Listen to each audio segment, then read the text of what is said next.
What's up, everybody? Lagging. That's okay. What's up, you guys? Welcome to the stream. Hope you guys had a great Easter. I did. And yeah, today we are going to be going through and talking about Scream 6.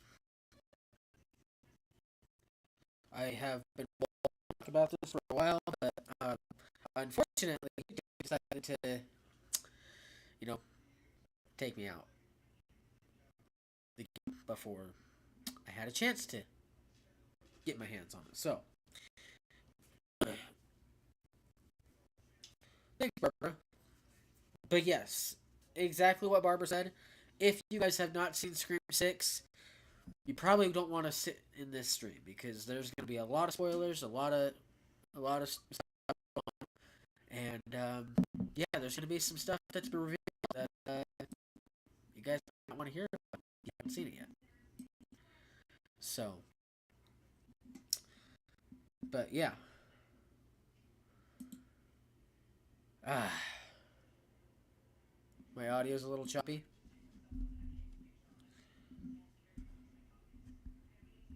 It should be fine.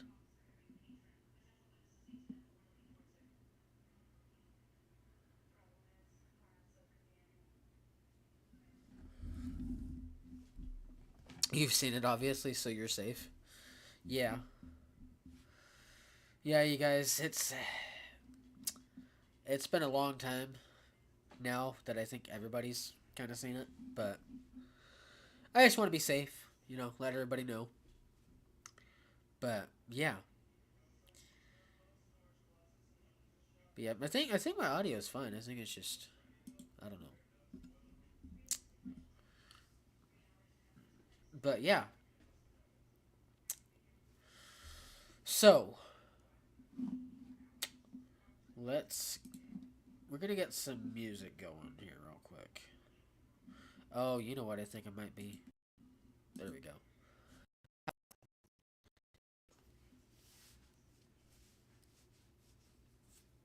It's better now. Okay. Yeah. Also, before I get into this, you guys are probably wondering why there's no uploads. And I kind of made you guys aware in in the community section of my channel. Um, I was supposed to upload some videos today and noticed that I got to fix the audio on my recording software because there was a video that I was supposed to put out that I was super excited to put out and noticed that the audio to the video I was reacting to was a lot louder than me. So basically, I went in and looked at this video and went to edit it if I needed to, which I hardly ever have to edit my videos, which is a good thing. But also, um, I went and looked at it and noticed that during the reaction, you couldn't hear a damn word I was saying. Couldn't hear anything I was saying. And I was talking to shit ton during this video, so you couldn't even hear me laughing either. So I was like, yeah, I'm not gonna put this video out because that would kill my channel. So,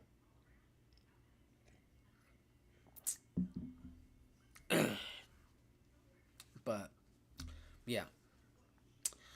So that's why there's no videos today.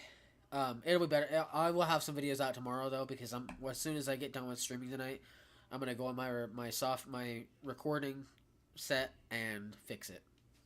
It'll be fixed by tomorrow. So, because I know what it was, but also it sucks that I didn't have it fixed before recording. So, what's up, Jacob? Hey, Todd. Yes, I did have a good Easter.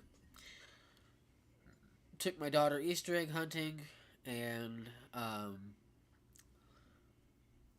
she went. She opened her. So what we do for Easter, I'm sure everybody does this, um, but we woke up in the morning and the Easter Bunny had given her an Easter basket. So she opened that, and literally everything that she was pulling out was like she was shocked that it was in there and was like freaking out. Like she would squeal at every little item that she pulled out. So, yeah, my hair looks like shit today, you guys. So, that's why I'm wearing the hat. I did not brush my hair, and so, yeah.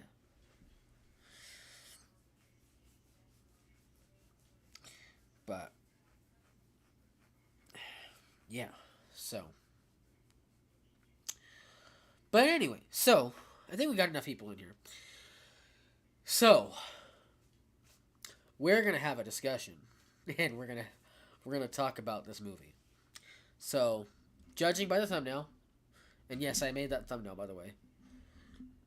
It took me like an hour to make it, but you know, I did my best.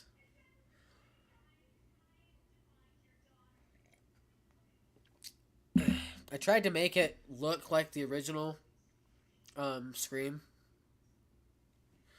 where they had all the characters like panning out, but it didn't work as well as I wanted it to. So that's okay. Um, but yeah, as the thumbnail and the title of the stream says, we're going to be talking about Scream 6. We're going to be going deep inside Scream 6 and talking about it. This is a full spoiler review, so everything is on the table with this movie. Everything. Um, and if you guys see that poster in the back, I got that when I went and seen Scream 6. And I showed it on my live stream before I went into the movie last time. Um, but I got the amazing honor of owning that poster. So I hung it up. So, yeah. Um, but yeah, so Scream 6. Where do we start? Well, first off, with Scream 6, we're picking up basically where we left off. Well, not picking up, but basically it's like the aftermath. It's like the aftermath of Scream 5. And, you know, you got Sam and Tara, Mindy, and Chad. They're all moved out to New York and trying to start a new, fresh life. And then Ghostface shows up. But that's not what we're going to talk about. We're going to talk about basically what this review is going to cover is we're going to cover the kills, we're going to cover the storyline, we're going to cover the characters. Just we're going to have a long discussion about this. So, but yeah. Thanks, Buckbeak. Should do a movie thumbnail where every character of a movie. Well, see, I tried that and it didn't go over very well. Let me tell you guys this real quick before I get into this. I'm not very good at photoshopping and things like that. So say if I put my face in an Iron Man suit, that ain't gonna go over very well. We're just gonna say that it ain't gonna go over very well. Basically, he's covering everything. Yeah, basically, I'm covering everything about this movie. Um, I did watch it a couple days ago though, just to make sure that, you know, I'm very accurate with what I'm talking about. So, and that's the thing. If I do a movie review of any kind, I want to at least like watch the movie one more time. I mean, Scream 6, I'm gonna watch it at least 3 or 4 more times because that was that damn good. Um, and I'm gonna be buying it and owning it when it comes out on VOD or physical disc. So, um, but yeah, any movie review that I do, I want to watch the movie at least one more time so that I know what I'm talking about and I'm accurate with my info and everything like that, so I don't look like a complete idiot up here. But yeah, so yeah, Scream 6. I will give my rating of this movie, like my official rating of this movie, at the end of the stream or at the end of the discussion. So just be waiting for that. But yeah, so Scream 6, basically the aftermath of Scream 5. You know, we had Sam and Tara. They've moved out to New York with Chad and Mindy, or as they call themselves, in the movie. The core fucking four, as Chad puts it in the movie, um, they moved out to New York, whole new life, trying to make a fresh start after the events of Scream 5, and um, just it kind of came back and hit Sam very hard because in this movie it kind of deals what I picked up off of this movie was that it basically is dealing with Chad and Mindy and Sam and Tara all trying to cope with the aftermath of Scream of Woodsboro in their own way. And one of the things that we see Tara having to do, or not Tara, Sam having to do and having to endure is at this point, people have kind of started spreading rumors about her, and she's just become this absolute target for vandalism and hatred and trolling, and people just do not like Sam. Um, Sam is the not the most liked person in New York, in this movie. So, but Sam and Tara and all the four of them, they're trying to find a way to cope and move on from the events, and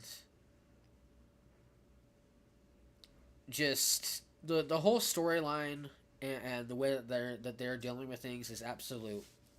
It's really amazing because in my mind, in my opinion, this is the type of thing that you would see with somebody. Um, those are something that I can see somebody having to go through.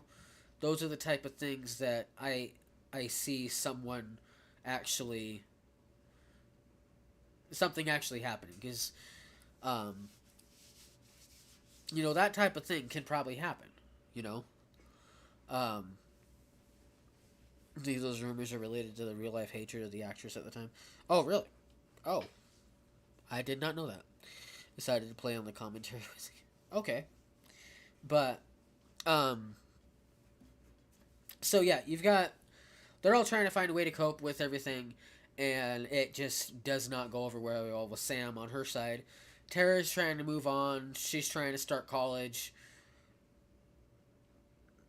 Trying to go her different way and kind of step away from Sam. And then you've got Mindy and Chad, who seem like they're doing very well. The only two that don't seem to get along and aren't seem to really trying to push past this is Sam and Tara at this point. So I guess you can kind of say that the story does revolve around Sam and Tara. They do play a very big pivotal part in this. Like the whole storyline is based around them, um, and just yeah, I don't know. Um, but yeah, so fast forward a little bit. Sam is talking to her therapist about all the stuff that's happening, and when he finds out that Sam did all these things, she killed Richie, and she's the son of Billy Loomis. He just wants nothing to fucking do with her. Let's just get that out of the way right now.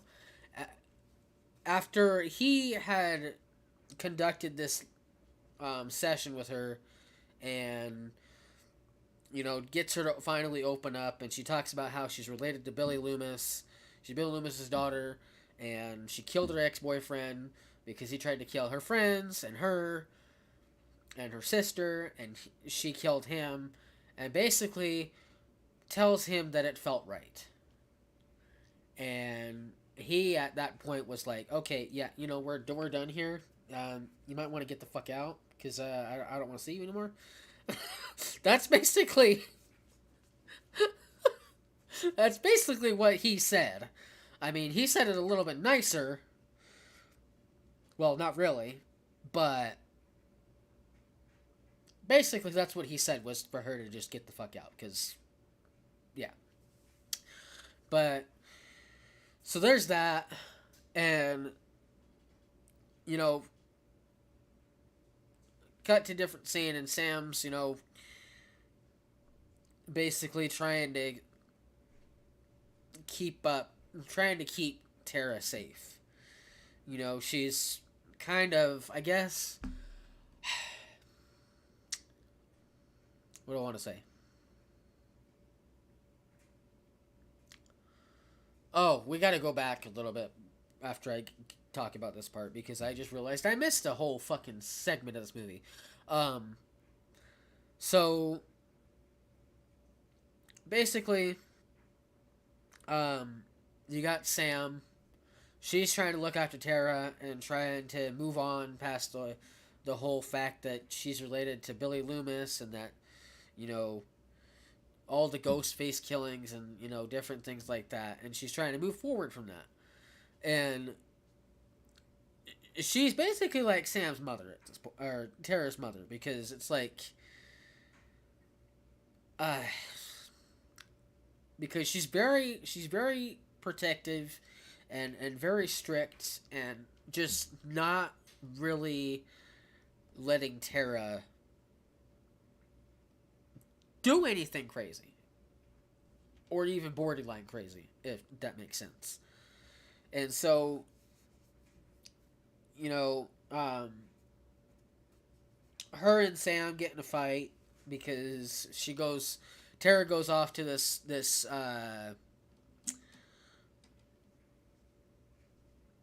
sorority party, and she's trying to get herself into sorority and get into college, and then she's trying to have a good time, and it ends up going completely south when somebody tries to take her upstairs. We're not going to talk about that. We already know what happens, what's going on there. But yeah, her and Sam get in a fight, and basically Tara tells her, you know, I appreciate that you care about me, but you haven't been around for 5 years, and now you're here 5 years later, and you just can't leave me alone. And so basically, she's telling Sam that, you know, I appreciate what you're doing, but you can't keep having this leash on me the rest of your life, or the rest of her life, as she puts it. So yeah, and but yeah. So before we keep going forward, I need to go back to the beginning of this movie, because I missed a whole complete segment. I apologize to you guys.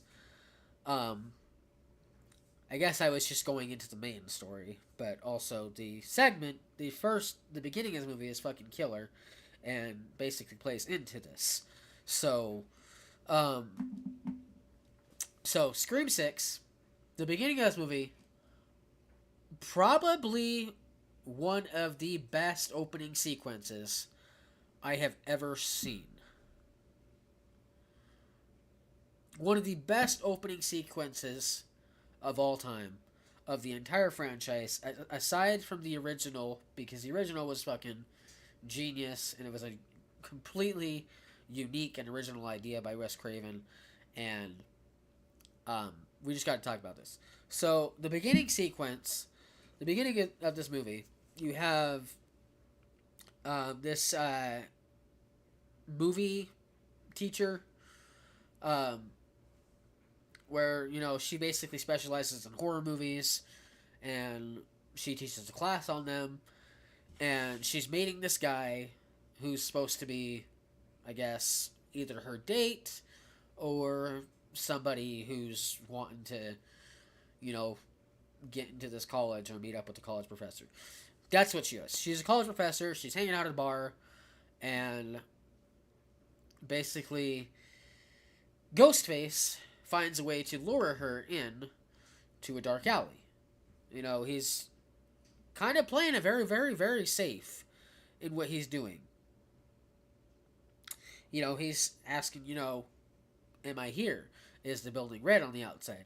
Is it yellow? Is that And he's doing all these different little things to get her out of the bar and into the dark alley. And one of the best things that he does, and oh my god, I did not see this shit coming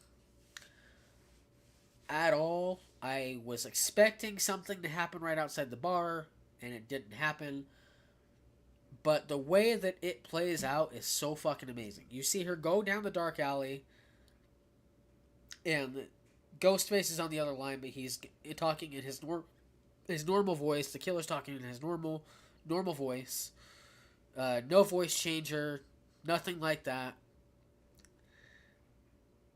And he basically kind of lures her in. Says, "Oh, there's is that you in the is that you at the end of the street? Wave." She waves. He's like, "I don't see you waving. I see somebody, but they're coming towards me, and they got a knife, and he's wearing a mask." And it plays into this whole fucking thing where you think this guy on the other end of the phone call is getting killed, is gonna get, you know, lynched, and then all of a sudden, boom, fucking voice. This was the most genius thing I've ever seen. You hear, you don't just hear his voice change. You hear, um, the voice changer that took to the mask. You hear it turn on. You hear it go, pew, and he talks, and it's like and he's just, and you go down into a dark alley, knowing there's a killer down there, and it's like just the way that it switches from the regular voice to the ghost based voice was just fucking genius. I've never seen anything like it. I've never seen it where it's. I mean, you've seen it in several of the scary movies where you hear the voice talking, and then all of a sudden it switches to Roger L. Jackson's voice. This one, it it had my skin fucking crawling. Literally, it gave me chills when you have the kid, the guy, acting like he's getting attacked, and all of a sudden, pew, and freaking Roger L. Jackson's voice hits, and it's like, oh, really? And so, just, goddamn, probably one of the best opening scenes because, he's talking to her he's talking to her on the phone as Ghostface, and then, talking to her, you shouldn't have gone down dark alley alone. You went alone anyway, and then she hears movement in the darkness. That gate looking area. And you see complete darkness, and you don't see him, and then she looks around because she doesn't know where the fuck he is, and then all of a sudden, boom, he fucking attacks her. And he fucking, I'm telling you, one of the best opening scenes because this is where this movie has completely went from 0 to 100 real quick because Ghostface is just absolutely brutal in this movie. Let me tell you, he is fucking going apeshit, and he's stabbing this chick over and over and over and over and over, and he finally stops, and she's got blood gushing out. She looks up at him. He looks it down at her, and he goes, one of the best one-liners I've ever heard Ghostface say. He looks at her and he goes, as he's about to freaking slash her, he goes, "Now I see red." And fucking bam! One of the best one-liners a Ghostface has ever done in a Scream movie. So, but yeah, there's that, and then they took a whole another approach with this movie that I wasn't expecting them to do at all. You okay?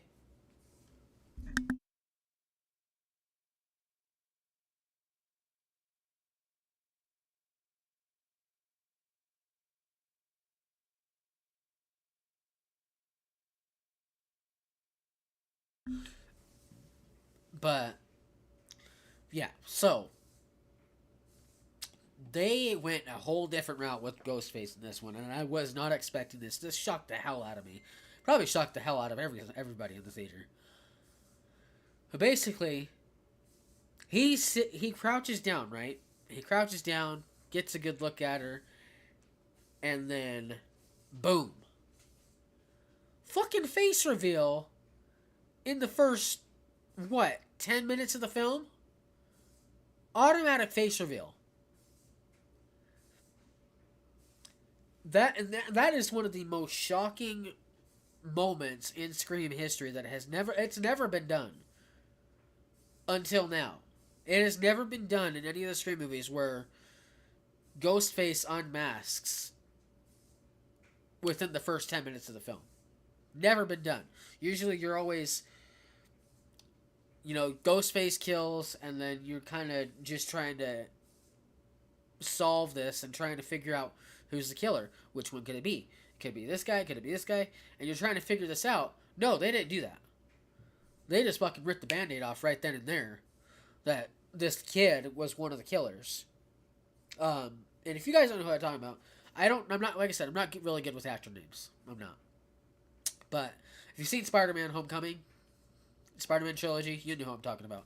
The Mr., Flash Gordon, or Thompson. Yeah, Flash Thompson. That's him. But you see this kid, he unmasks, and then he does the most genius fucking thing. He does the most genius thing.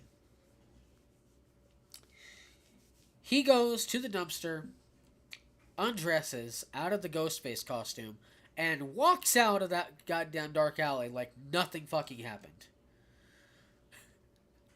He walks out of there and walks into this big group of people on the sidewalk, and walking through them and blending in so well like nothing happened, like he wasn't even there.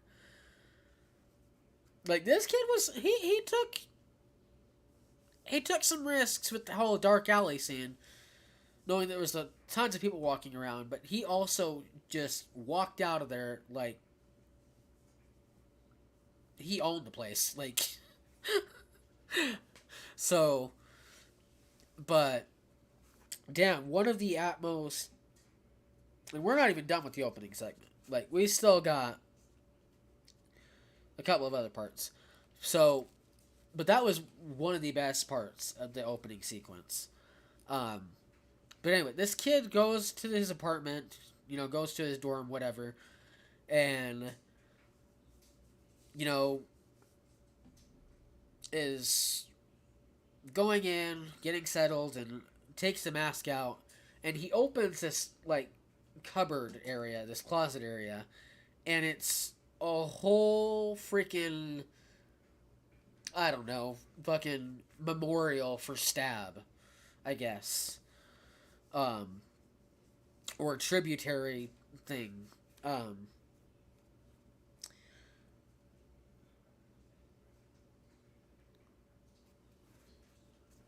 But he basically opens the cupboard, and it's two other Ghostface masks, the Stab poster, just all these little trinkets and accessories and props from the Stab movies in the Scream universe. And he basically takes the bloody mask off from the bloody Ghostface, because when he stabbed her, and he got a lot of blood on it, not the mask. But he takes the mask off and he puts it back on. He puts it on the little mannequin head, and then closes it, and then gets a phone call. And it's Roger L. Jackson's voice on the other end saying, or it's Ghostface on the other end basically talking, and basically talking to him and being like, why did you do it? How did it feel? And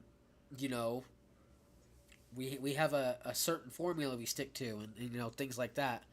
And basically talking to this kid and asking him what it felt like. And then he reveals why he killed his teacher. Why he killed this college professor. And it was...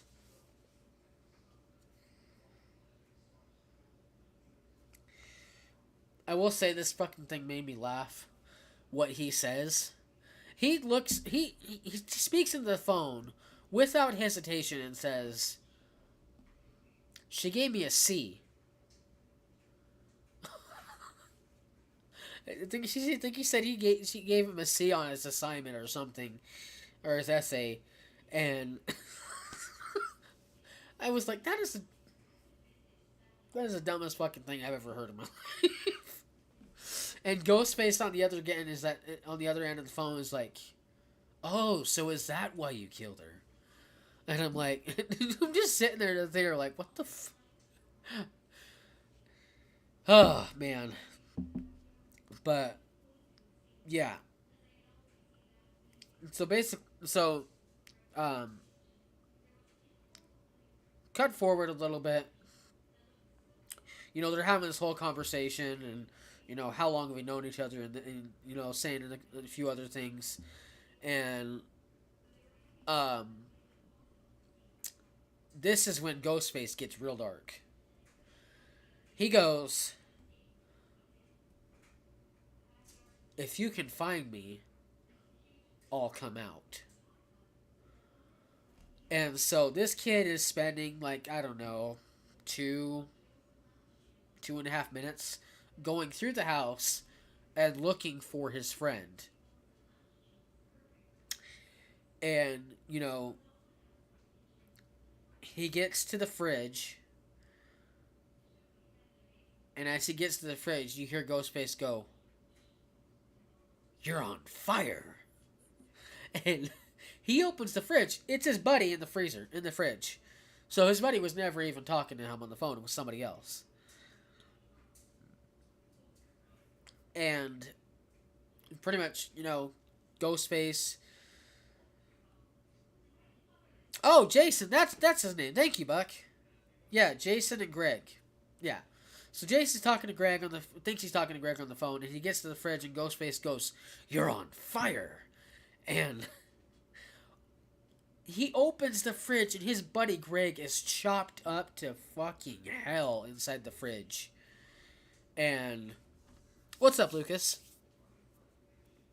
But his buddy Greg is chopped up to fucking bits in the fridge. It's all bloody, body parts all on different parts of the shelves, and he turns around and Ghostface is right there, and Ghostface again, freaking going to town, and fucking, he's gutting this guy at this point because he's stabbing him so much that his insides are starting to come on the outside, and holy shit. I feel like with each kill during this film, Ghostface was just getting more brutal and brutal. Like, it felt like with each kill scene in this movie, Ghostface was just, it was going from medium to high to fucking alto, you know? So, yeah. And, you know, after Ghostface is done stabbing him, he's like, "Do you feel like an animal? Do you not feel human anymore?" And as he's laying there, Jason looks up at Ghostface and goes, "We have to finish the movie." Because, and that's the other thing I miss. The other thing I miss is that they're all trying to go after the Carpenter sisters, Tara and Sam. Like, this is all a fucking bout to get back at them. So, but these college students, Jason and Greg, are actually trying to finish the stab movie, the movie that Richie began. So they're basically trying to rewrite and finish Richie's movie, and movie as they call it. And basically, Ghostface, he looks up at Ghostface. He says, "We have to finish the movie." Ghostface pulls another fucking one-liner. Who gives a fuck about movies? And fucking bam. And that's when you cut to the opening logo for Scream 6. Or the opening title. So, like, yeah. So, but holy shit.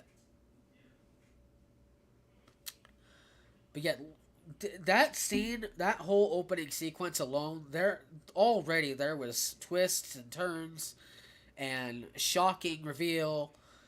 Like it was all rolled up into one, like a fucking birthday present, like a freaking early birthday present, and opening, and you're fucking shocked and surprised and excited. Like it was basically all that rolled up into one.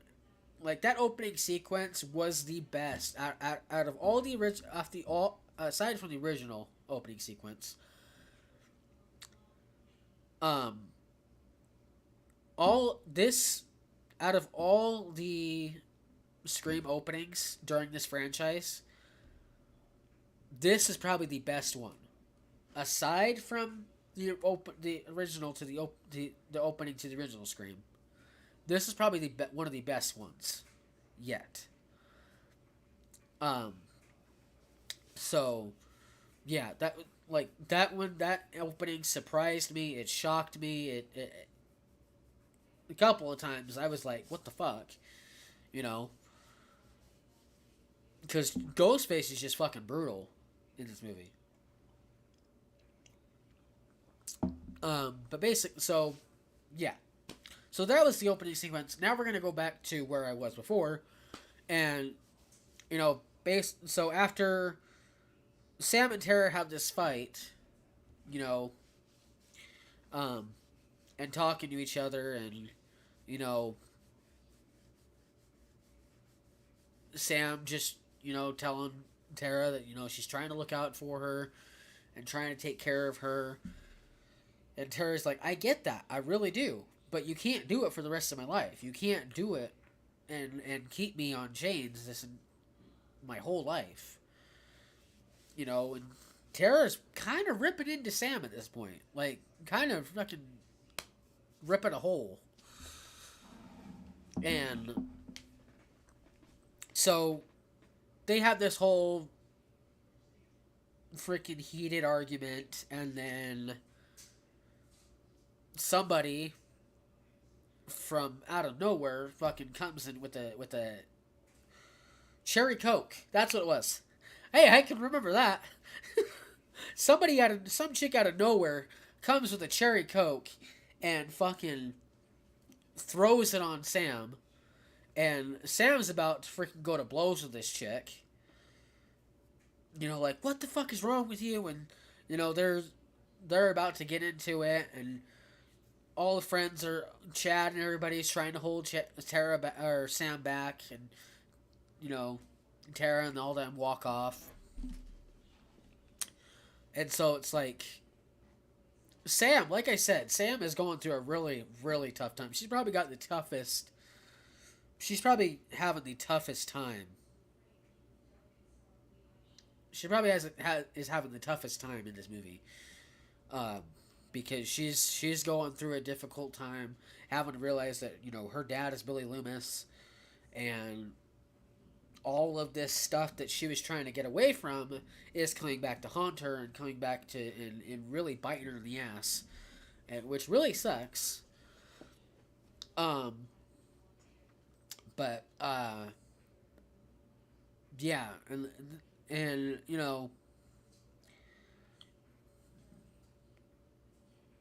so there's that. And let me go forward and cut forward, and Tara's in her room, and mad that her friends told Sam about the party, and you know just kind of having this heart to heart moment with her, and then Chad walks in, and oh boy, if I did not know better, I would think that Chad has got the hots for oh damn. Yeah, in this movie, Chad and Tara are just kind of getting to getting closer and closer to the point where they almost have a kissing moment, and um, Quinn walks in. Quinn walks in and basically like They're about to kiss, and Quinn walks in, and he's like, "Oh my god, did I cock block you?" And I laugh my ass off listening to that. And she says it so many times that Chad's just like, "Okay, can we stop saying cock?" um, and so and Tara's trying to deal with the situation with Sam and trying to get into college. Several things like that. And then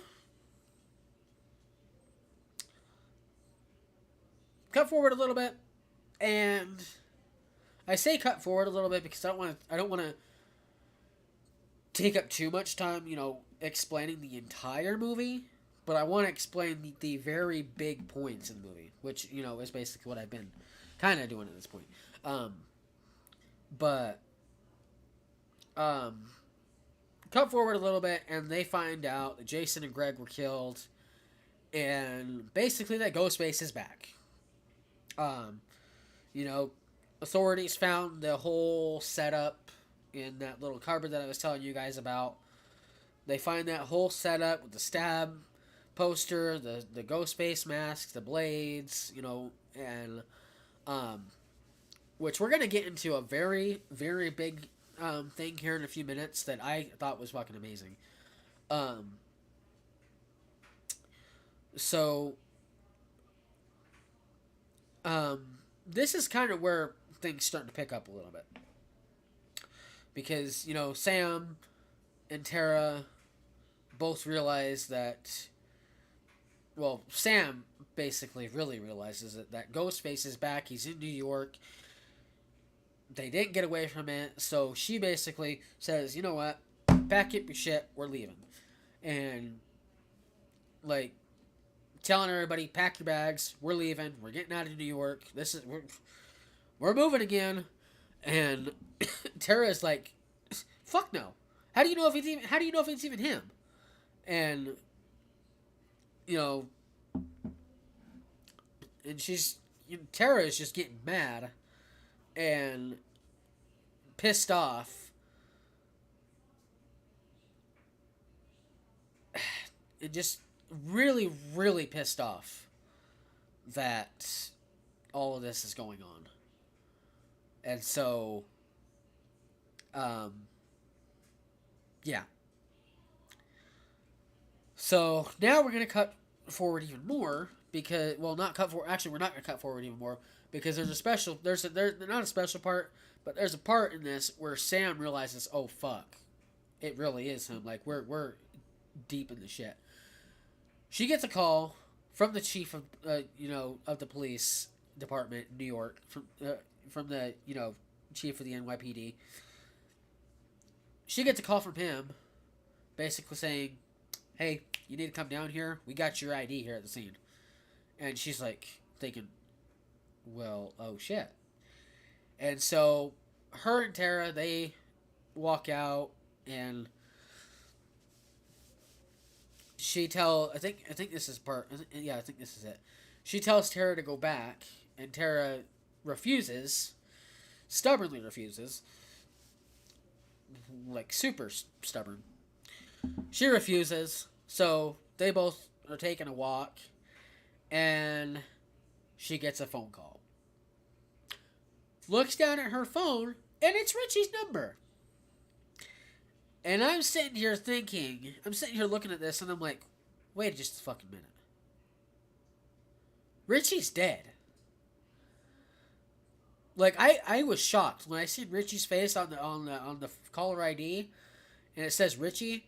I'm sitting there thinking, there's no fucking way this dude's alive. No fucking way. Because if you remember at Scream 5, he got the hell beat out of him.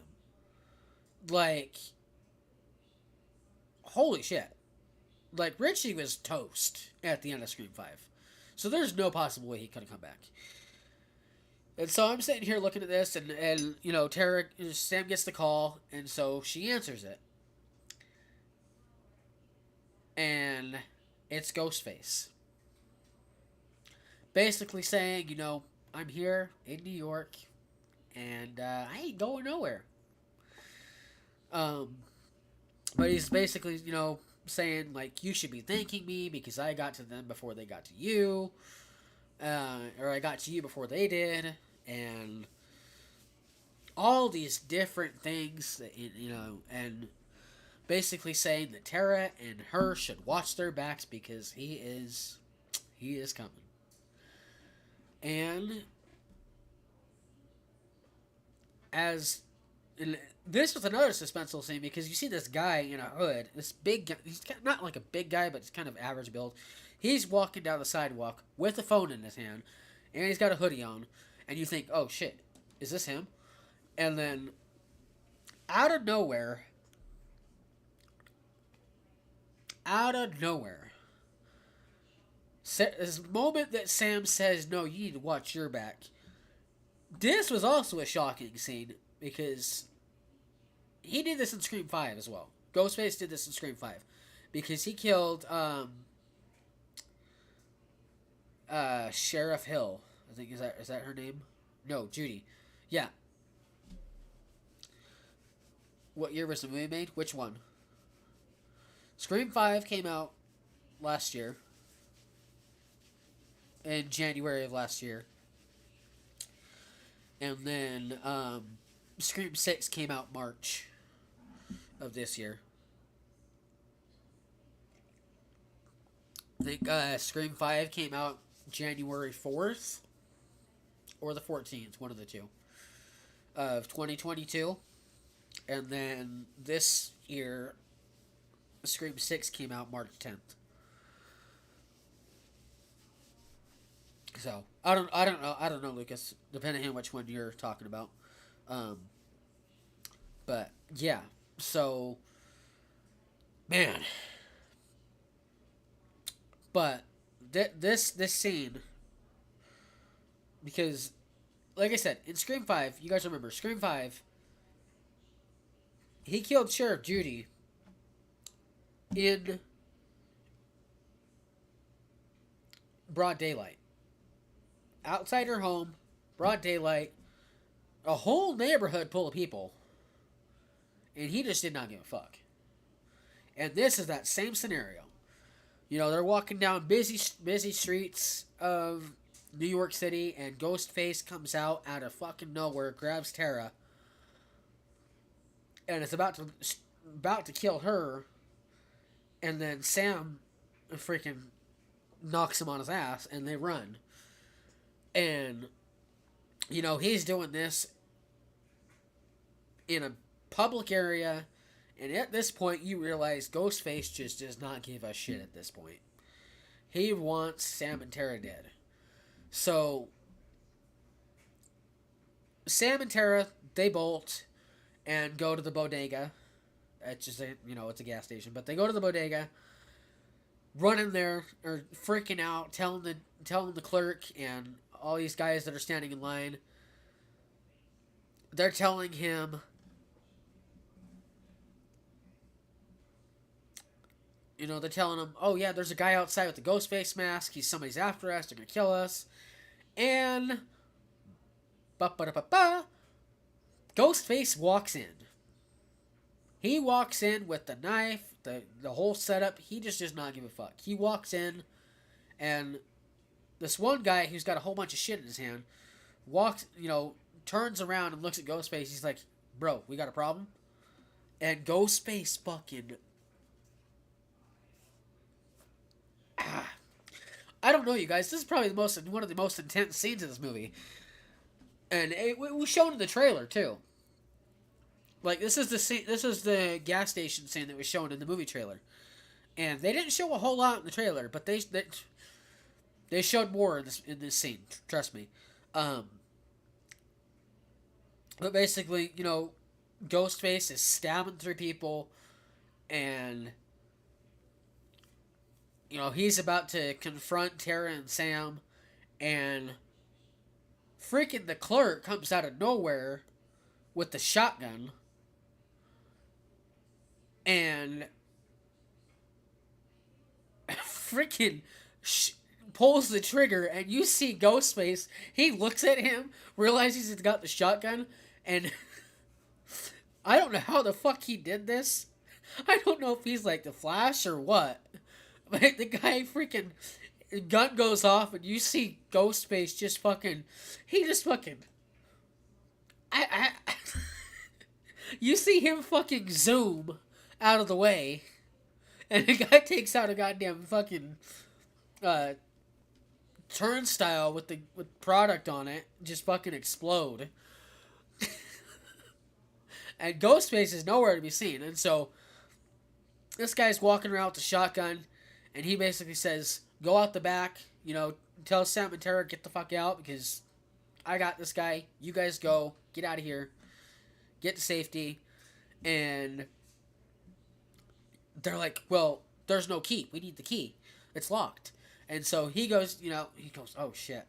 And he's about to go get the key, and looks up, and realizes Ghostface is right behind him.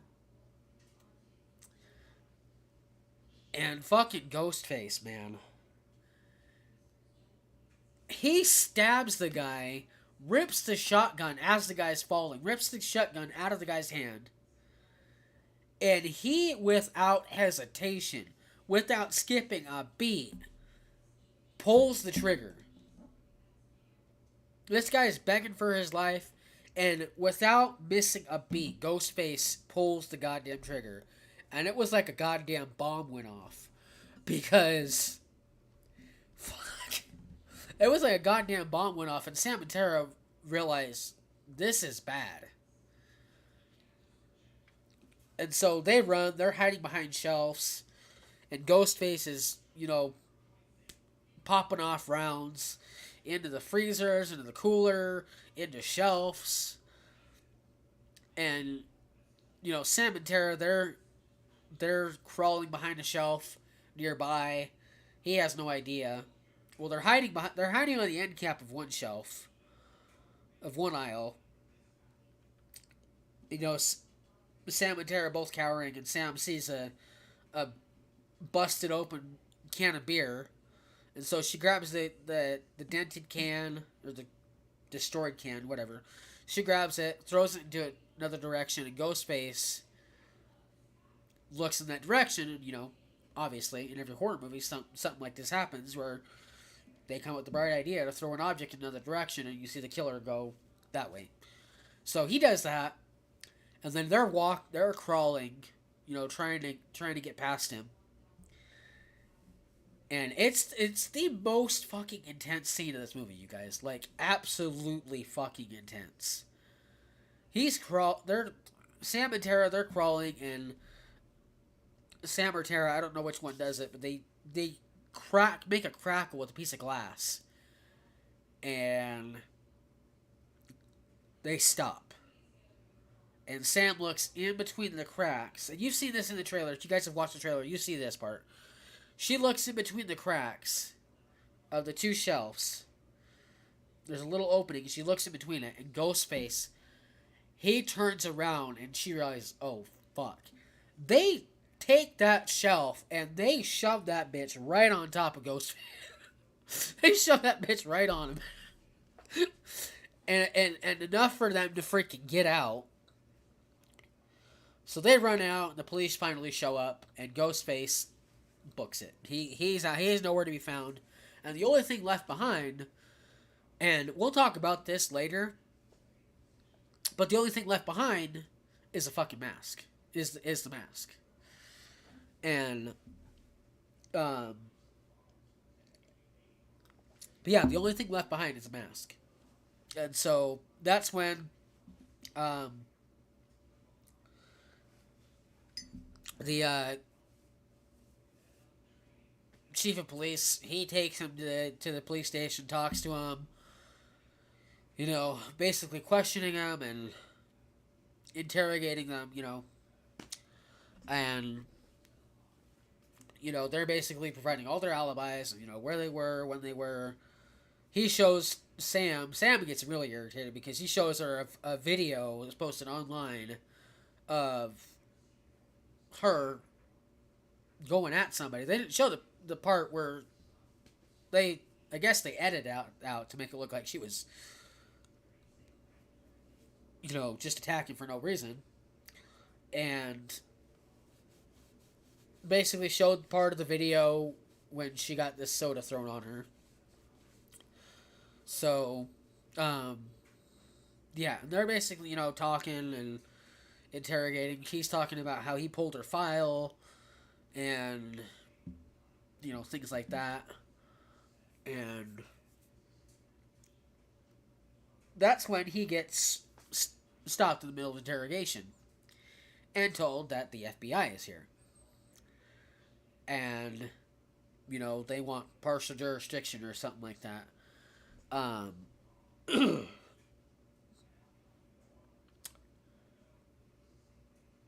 so he gets up, walks out, and, and out of fucking nowhere,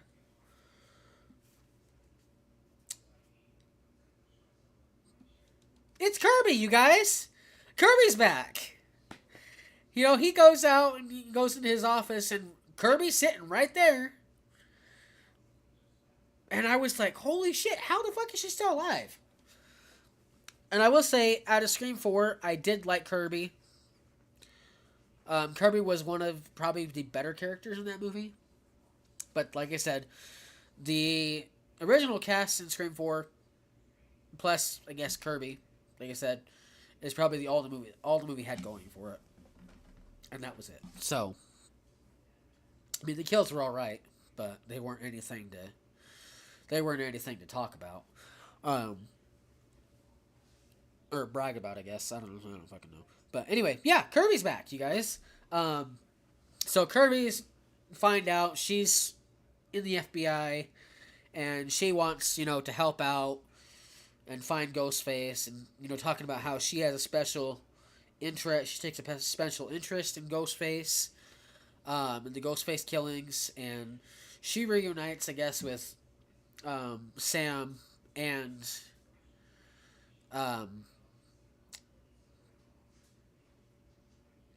she reunites with Sam and Tara, I guess, because I guess I didn't know they were in college together or high school together. I don't know. But she reunites with them and basically says, I'm not here to measure dicks. She wants to help out in any way that she can, and so the chief, he allows her to pitch in. So, but yeah.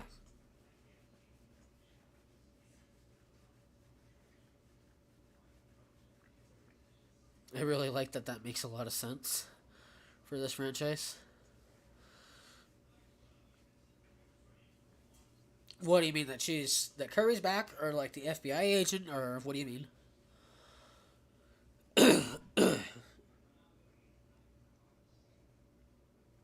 But oh, your name was supposed to be Kirby. I didn't know that, Trevor. Maybe I'll call you Kirby. Nah, I'm just kidding. But but yeah, I didn't know that, Trevor. You didn't tell me that. Knowing you for some odd years. But anyway, where was I? So basically, she wants to help. Kirby wants to help out, and Chief breaks it to Sam and Tara that they're not allowed to leave New York City. So they're pissed. And they go to leave and get bombarded with paparazzi or news reporters, stuff like that, and then we get another.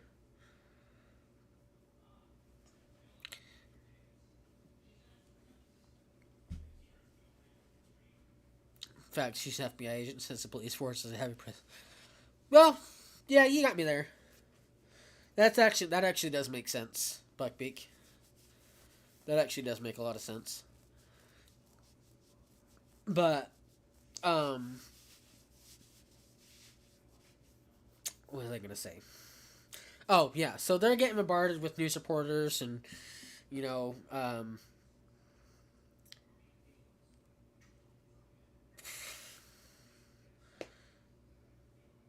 yeah, they're getting bombarded with police reporters and media and you know public relations stuff like that. And then we get another returning character, Gail Weathers, y'all. She is back, and she, she looks good. I'll say that. But Gail's back, and this is probably one of the funniest scenes I've ever seen. So Gail's back. You know she. She lets them know. How about for Gail Weathers? You think that um, your being here in New York has any connection to the Ghostface killings, or I don't remember exactly the extent of what she said. But she says that, and Tara looks back, or Sam and Tara look back at her, and they're pissed. And I'll tell you why. They're pissed. So Sam goes to freaking right hook her, and Gail's like, "Yeah, nice try. I've been around the bend with this before," and Tara comes back around and freaking pops Gail right in the side of the face. And holy shit, just damn. So, and let me tell you why they're pissed. Because if you remember at the end of Scream 5, Gail basically said she wasn't going to write a book about everything that happened in Woodsboro.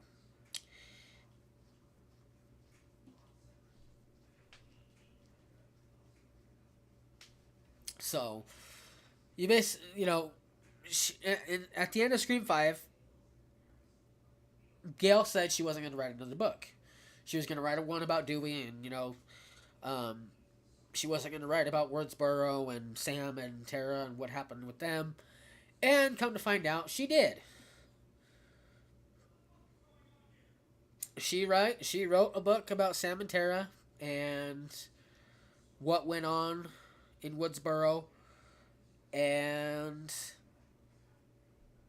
yeah, so they're pissed off at her, and she's wanting to talk to them, and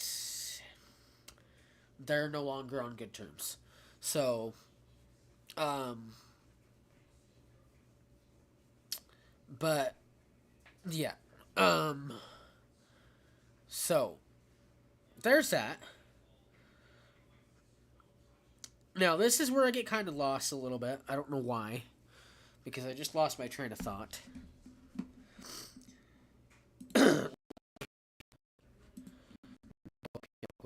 Hold on, you guys.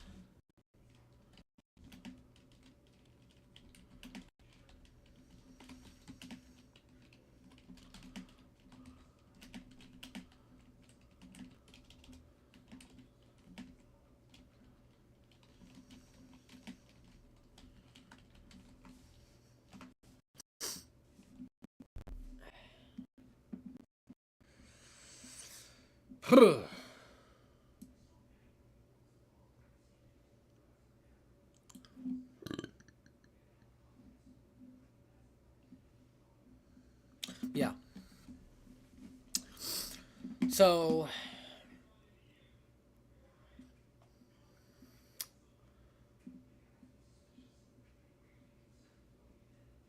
oh yeah.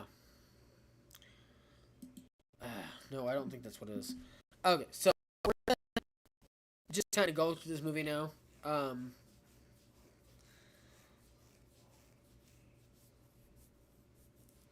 yeah, we're just gonna kind of go through this movie and talk about it because I kind of lost my train of thought, which is fine because I still remember the movie and all the and basically all the scenes. I just don't want to take too much time. Um, so we're gonna talk about probably the most important parts in this movie, and there are quite a few of them. So brace yourselves. Um, sorry, I got to itch you guys. It's been bugging me all fucking day.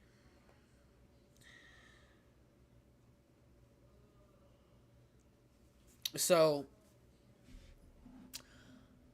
um, let's see. So I think where we're at now is basically talking about with all the characters, with Mindy, um, Peter, yeah, Mindy, Peter, um, Chad, Sam, Tara, and then I think there's one other character. I don't remember her fucking name, um, to be honest. But they're all basically sitting and talking about how about what's going on with this situation, and they're basically talking about how they're making a sequel to the requel, and knowing that Mindy and Chad are um,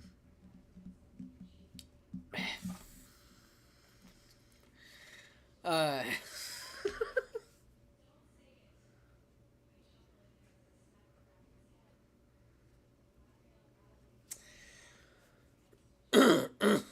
Peter. Who's Peter? I don't know. I don't even know if that's his name. I don't even remember if that's his name. It's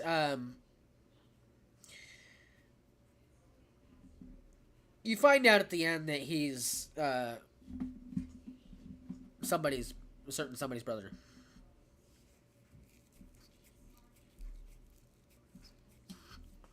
Oh goddamn! Sorry guys, I'm getting caught up here. God damn it.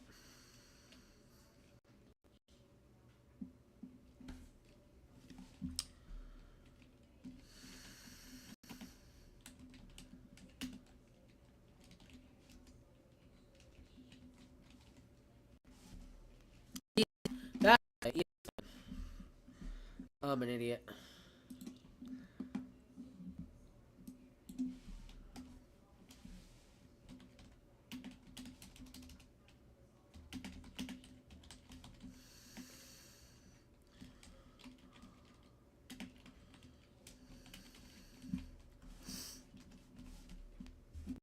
Yeah, no, you're right.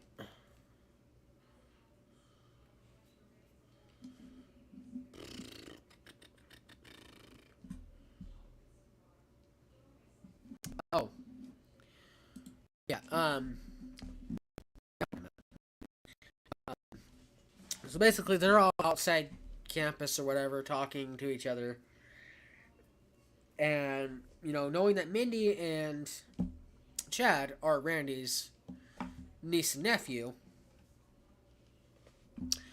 it would only be fitting that Mindy talk about horror movies and talk about the rules and everything like that.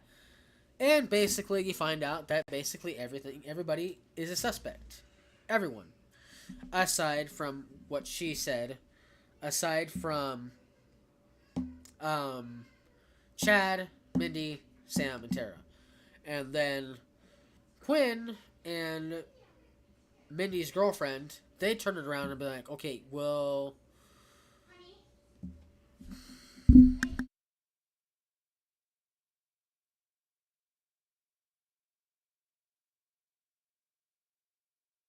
hold on, you guys, I'll be right back.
All right.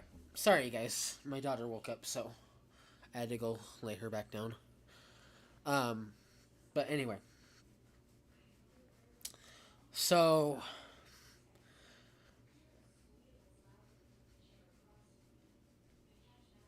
um, yeah. So they're basically talking about the whole group. They're talking about what they have to do or what who's a suspect.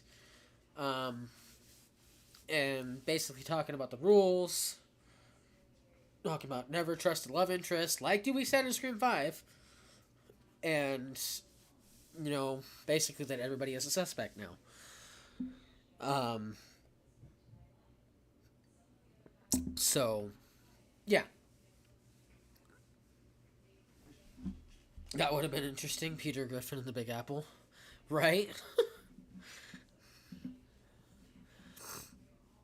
um,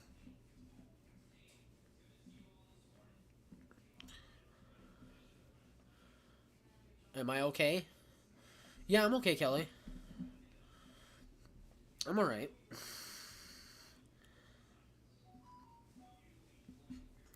Um, but yeah, so cut forward, and we've got our, I believe our next kill scene, if I'm not mistaken. We've got our next kill scene, and it basically takes place in their apartment, and they're talking about how they all need to stick together, and so the entire group, everybody, they're all cooped up in this um in the apartment. They're all gonna spend the night together and spend the time together and whatever. Um, and uh,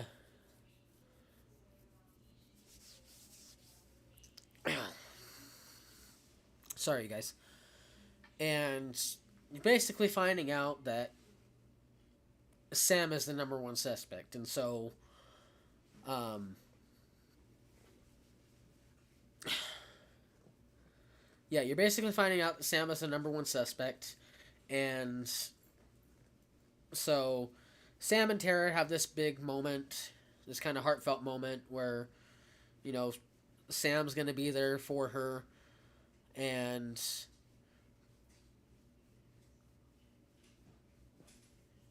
Sam's gonna be there for her, and that's when Chad breaks it to them, and they all sit down, and Chad breaks it to them, and it's like, we're the core four.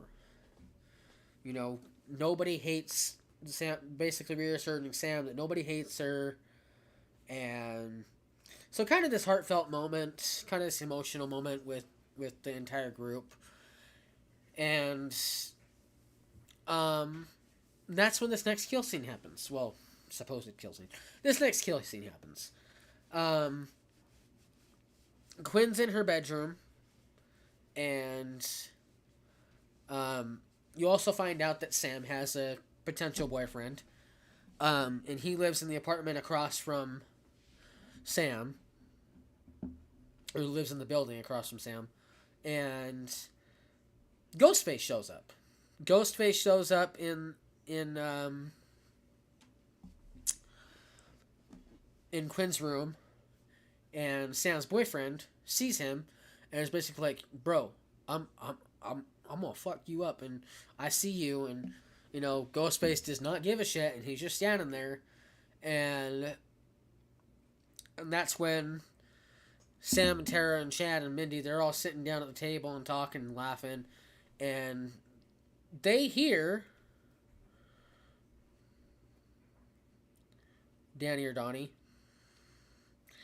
Um, they hear banging around upstairs, and so they think, oh, her and her boyfriend are making love again, and it's not that, because they all simultaneously get a ping or a notification from I think Danny, or I think they get it from um, Sam's boyfriend, or I don't know, But they all get the notification and the message and look at it, and it shows that that Quinn's getting attacked by Ghostface. And so they all fucking get up, and then you hear a loud scream come out of the room, and they all stop. And this turns into the most intense scene ever. Or not just the gas station scene that was intense, but this one was also pretty intense. Like every scene that we see Ghostface in is pretty intense or suspenseful in this movie, or scary. But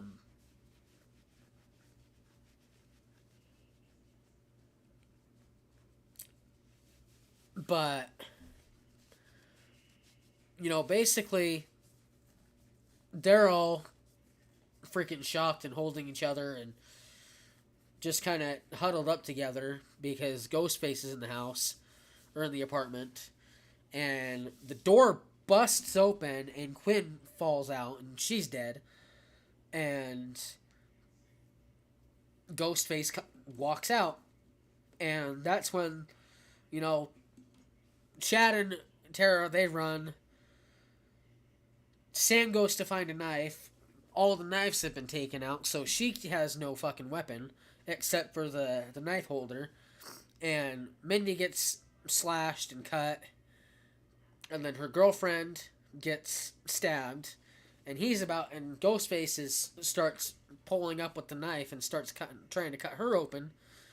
And Sam comes out of nowhere with the fucking knife holder and smacks Ghostface, and they all run to one of the nearby bedrooms, or no. So they're in, I think, either the bathroom or the kitchen, one of the two, but they're in a section of the apartment, and Ghostface is trying to get into where they're at, and so Sam and Mindy, they get into a nearby bedroom, and block the door so Ghostface gets in. They put a fucking dresser. They put a full size fucking dresser in front of the door. And this is gonna lead me to one of the fucking most shocking things I've ever seen Ghostface do. But they open the window. Sam opens the window and sees her boyfriend on the other side. He grabs a ladder, pulls it over. And she's like, "You gotta be fucking kidding me." He goes, "You got a better idea?" And she's like, "Nope." And so they start crawling across. And as they're crawling across, Ghostface is somehow, I don't know how the fuck he's doing it, he's somehow breaking through the goddamn room. Like, he is pushed, like, slowly but surely. Like, it took him maybe, I don't know, 5-6 times to do this. He fucking is beating the hell out of the door, kicking it, pushing it, smacking it, and he gets in the fucking room. He knocks that dresser right out of the way, and just, oh, damn.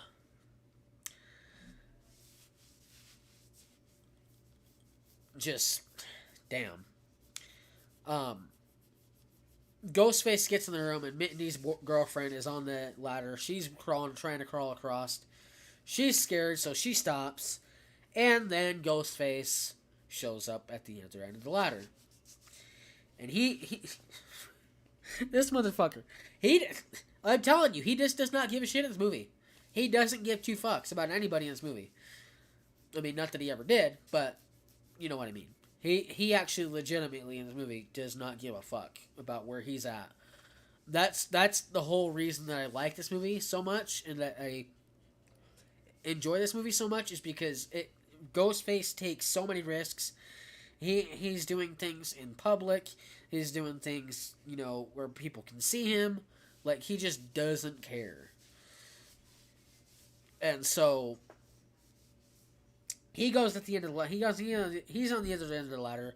He takes his blade, freaking locks that bitch in the goddamn windowsill, and starts freaking shaking the ladder, turning it, flipping it, and knocks off Mindy's girlfriend, and she falls I felt this, guys. This is one of those scenes where you feel like you can feel this shit happening. When she falls down and she hits that fucking dumpster, oh, good God. Oh, damn. I never felt so much, um, I guess, simulated pain in my life. I never felt so much simulated pain in my life. That's kind of what it felt like. Like, I feel like if you were to watch this movie in 4DX, which I'm hoping one day I can see a horror movie in 4DX because I've heard it's a pretty fucking intense experience. Um, but I feel like if this movie had been in 4DX, this movie would have fucked me up. So, but the moment she hits that dumpster, you feel the crack and the boom, and holy shit. And it was kind of emotional. I will say, it was a little bit sad because her girlfriend was kind of one of those likable characters, you know? Like, it's one of those characters, like, you don't think you're going to like them, and then you end up liking them, and then they die, and they get knocked off, and. But, yeah. And so, bitch, holy shit. Um, wow. So, anyway, they get out, and, they're all upset because Mindy's girlfriend is gone, and, um, they're standing outside the apartment. The chief comes out. He's upset because his daughter's dead. His daughter's been killed, and plus the way they executed it was just so good I couldn't help but let the waterworks flow, right? Yeah, like there's a few emotional scenes in this movie, um, especially one that's coming up very very soon that I'll talk to you guys about. Um, when Minnie's girlfriend is on the ladder, Ghostface is messing with her by moving the ladder, and you see the raw emotions on their faces, where the watermarks started for the first time in the movie, right? Yeah, like you can like there's a lot of um, emotion running through these characters, and there's another one where again the waterworks got me. Yeah, there's a couple. There's a couple. Well, there's a few. We'll talk about. Um, but anyway, they're standing outside the apartment. Sam smoking a cigarette. Everybody, Chad, Tara, they're hanging out at the or not. Chad and Mindy are at the ambulance. Mindy's getting patched up. Chad's with her. Tara and Sam are, you know, standing by the entrance to the alleyway where they found Mindy's girlfriend, and then Chief comes out. He's upset because his daughter's just been killed, and um, and then I'm pretty sure his name's Danny. Danny walks up to. We're just gonna go with Danny, okay? We're gonna go with Danny. Danny walks up to Sam, and she basically says, "I can't trust anyone. I don't know who to trust anymore." And Danny pretty much breaks it to her. Don't trust anybody. Don't trust your sister. Don't trust me. Don't trust anybody. And so you know there's that. And then Ethan shows up out of nowhere, and I'm gonna tell you right now.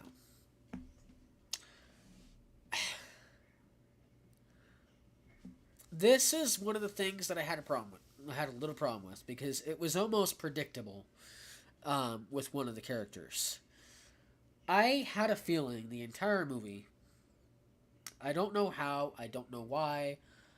And it became very, very clear to me when Ethan showed up out of nowhere at the crime scene. Because he wasn't in the I realized this during the movie. He wasn't in the apartment with everybody.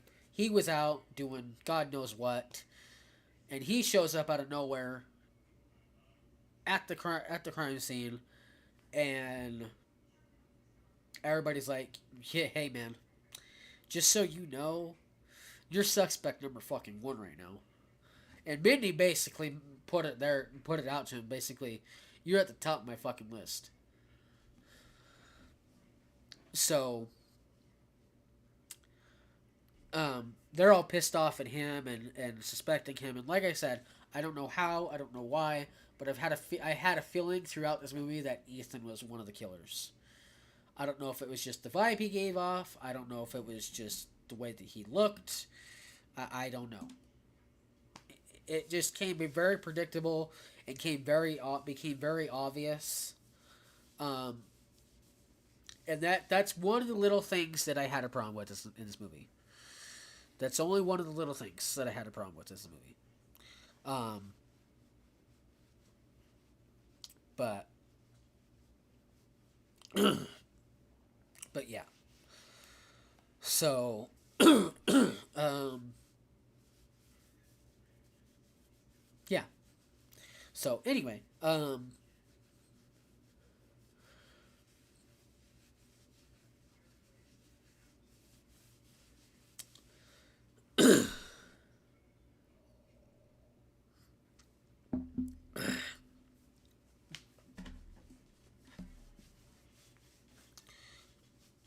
see. I like when Detective Bailey and Kirby are looking at the previous killer's photos, and it's clear Kirby still holds a grudge against Charlie and Joe. Oh yeah, for sure. Yeah, and rightfully so. Um, we'll get into that scene a little bit later. Um, because I think I might have skipped over that scene. I don't remember. Um, I'm kind of all over the place right now, you guys. Um, which is fine. This is my first like official review, so just bear with me here. I appreciate you guys' patience through this. So, yeah. But anyway, so uh, let's see. What was I gonna say? Oh yeah. So I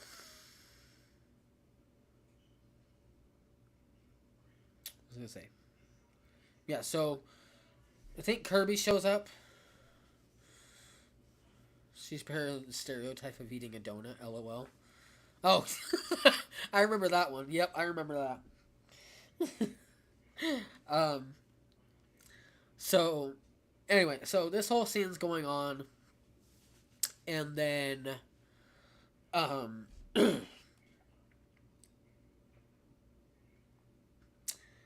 uh, Kirby shows up, and then Gail shows up, and she's basically like, off the record.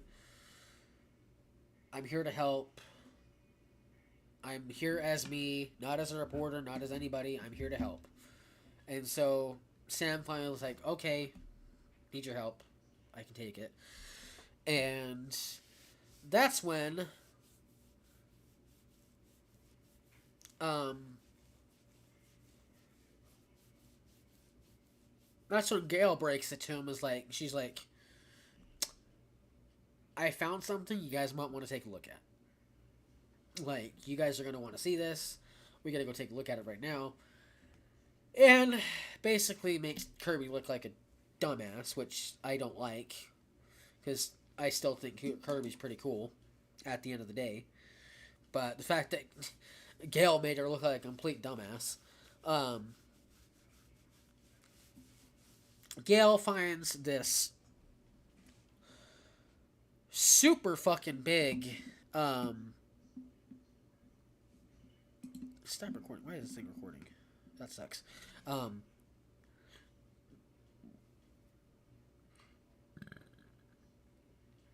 she basically tells him.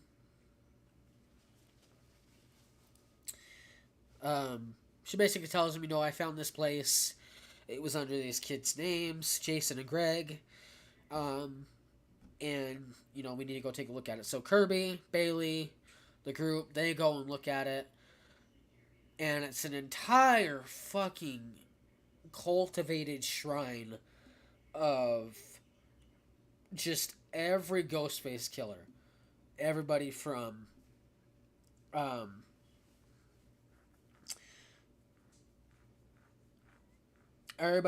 freaking Billy to Stu um, to Nancy Loomis to Sydney's half brother.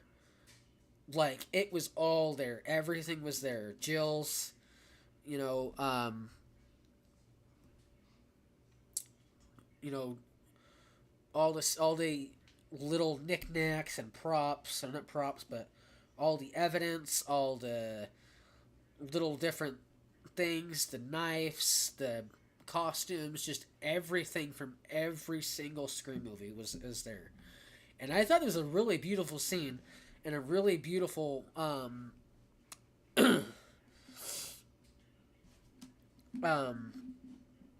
I think it was just a really beautiful way to pay homage to the original movie, to all the movies that came before. Um, this not I don't want to say trilogy because I don't know if it's gonna be I don't know if it is a trilogy. I don't fucking know. Um, I don't think they're gonna be pulling a Halloween with this, which please don't. Um, but like I said, with this movie, with this franchise, I haven't really expected anything, which is good. Um, with Halloween, I think that's probably why I didn't like it that much. That's probably why it went to second best franchise or second favorite franchise. Um, but they kind of paid homage to all the movies that came before these two prequel movies, and just man, it was incredibly nostalgic scene because you've got all the costumes like kind of in like a C shape or like a V shape, just kind of like an altar of sorts, and you've got the TV from Stu. You've got pictures of Dewey, you know, his badge and everything. You've got all these different pieces, and they even had Randy's shirt. Um, they even had Randy's fucking shirt. Um, and then it probably was one of the most emotional. I think I cried a little. I will say I think I cried a little bit because I didn't know what Sam was doing. I don't know what she was going to be doing. I didn't know at all. Um, and it was so nostalgic and so kind of tear jerking. Sam walks up and automatically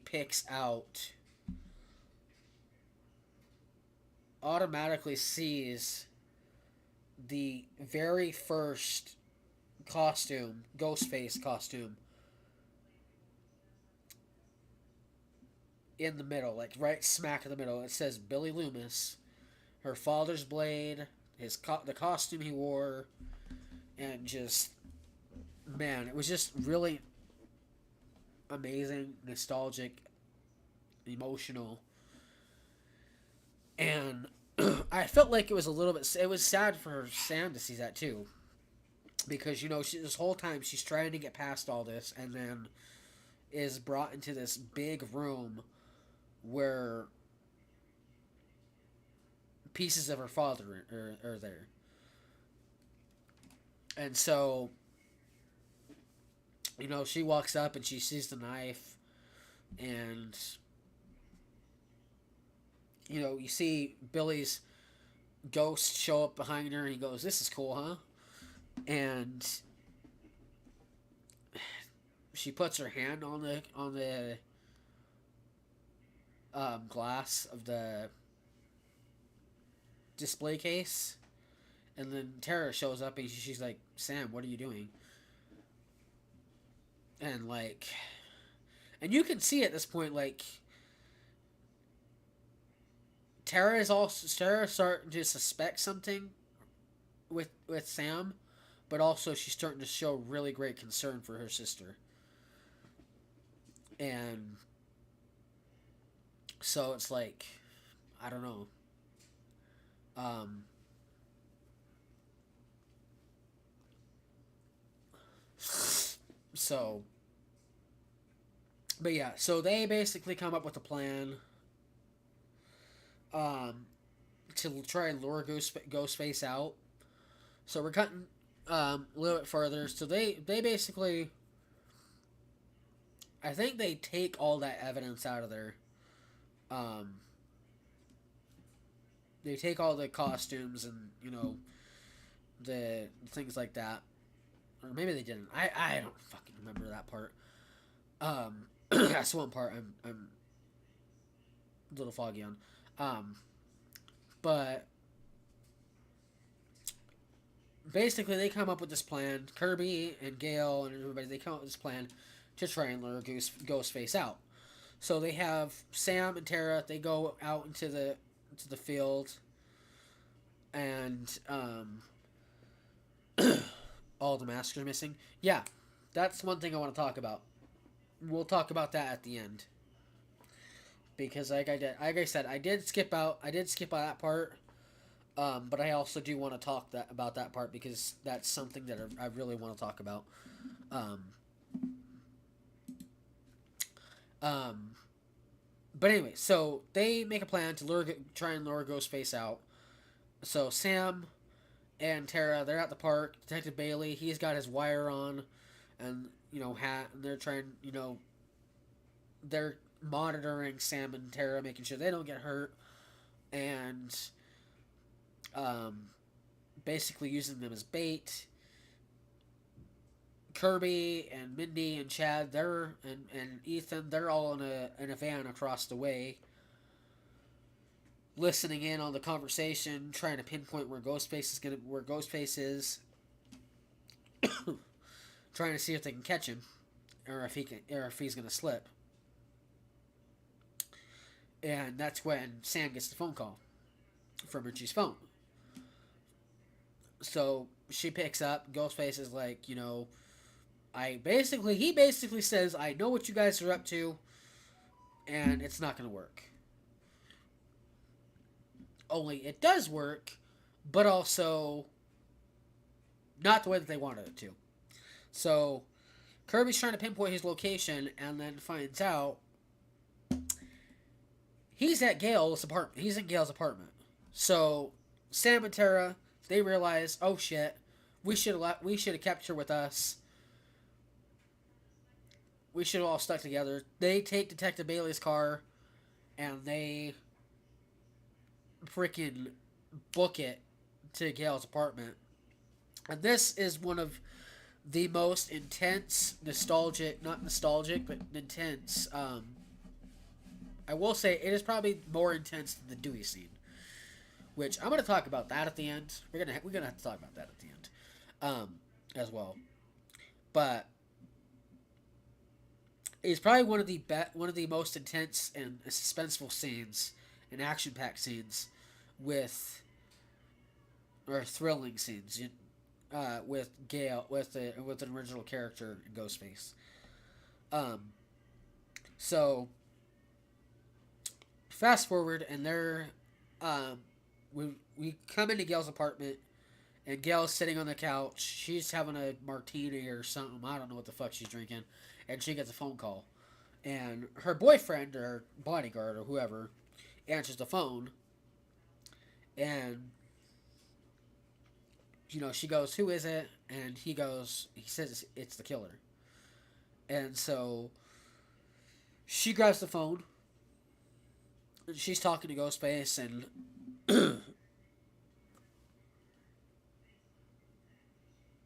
yeah, you're right about being. She does get a phone call from him for the first time. Um, but yeah, she gets a phone call from Ghostface. She's talking to him, and he basically is like, this is long overdue. There's never been anyone like me. I'm something completely different, and basically just pop it off on her, and basically hits a one liner on her. I don't know exactly what he says, but he says something to the extent of you never did get to be the star. Um, and yeah, so as she's talking to him, you see her boyfriend or her bodyguard. Like I said, I don't know who he is to her because they didn't really say anything about who he was to her.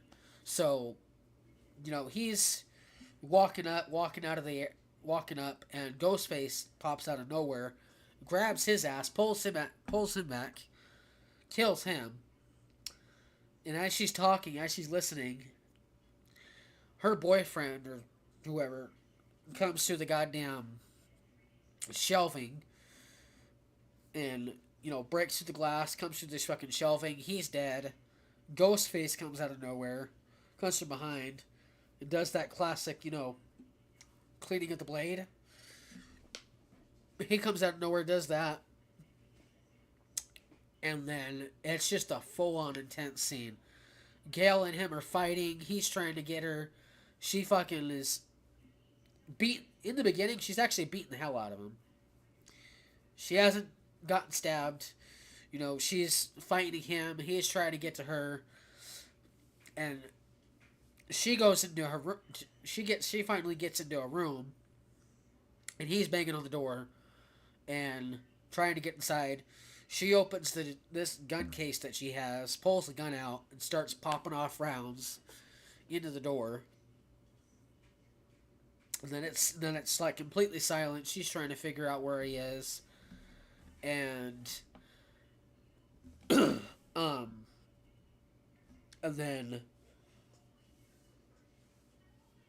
Ghostface, Ghostface calls her back. Um,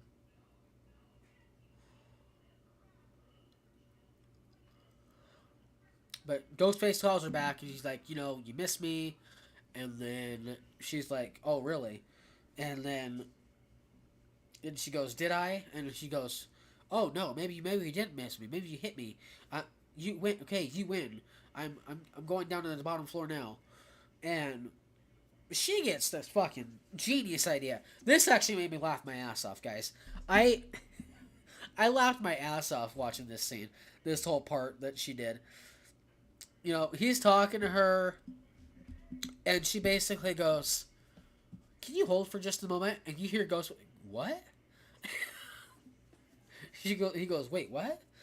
And I don't remember. I don't know if she hangs up or if she puts him on hold, or she actually legitimately puts him on hold. But she does one of the two. She either hangs up or puts him on hold, and then she dials the number again. She speed dials the number and calls him. And the phone rings in one of the in a closet nearby, and she hears the phone, and she just bam, bam, and you can hear him yell. You hear him yell because he's been shot, and then she gets closer, and he comes out of nowhere. He busts through, stabs her, and then this is where it gets even more intense and more suspenseful because you get this feeling like this could be it for Gale. And um and so she's trying to hold her own. She's trying to fight him. She's still doing a really good job. She's still trying to fight him. She's still trying to stay alive. And at one point, she's been stabbed a few times. At one point, she fucking, I don't know, remember she flips him or trips him or something like that. And he's knocked out a little bit. She goes to grab the knife. And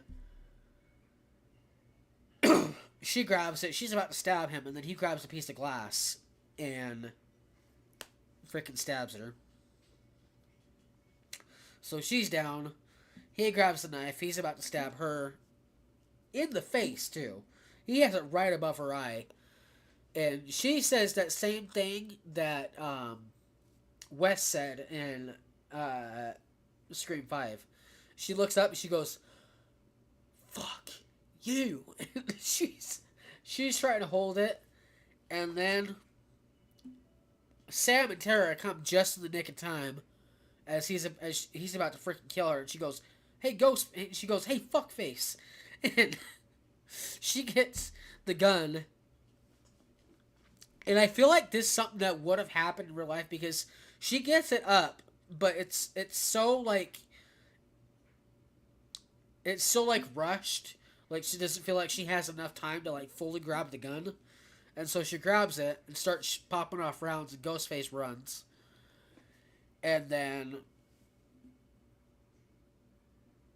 um,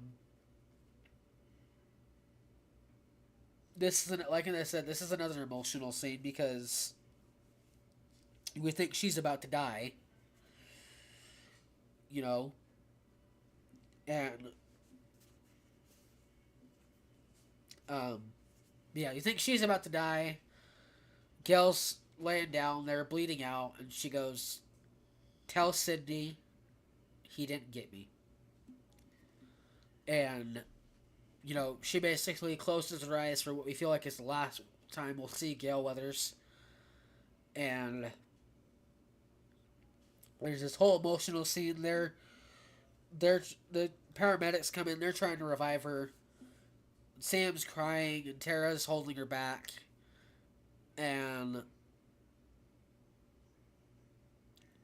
we find out she's okay. Well, she's not okay. But it's like we got a heartbeat. We got a pulse. So, they get the stretcher and everything. They're getting her out of there. And then this is where shit's about to get crazy. So, yeah, this is where shit's about to get crazy, you guys. They're all down at the bottom,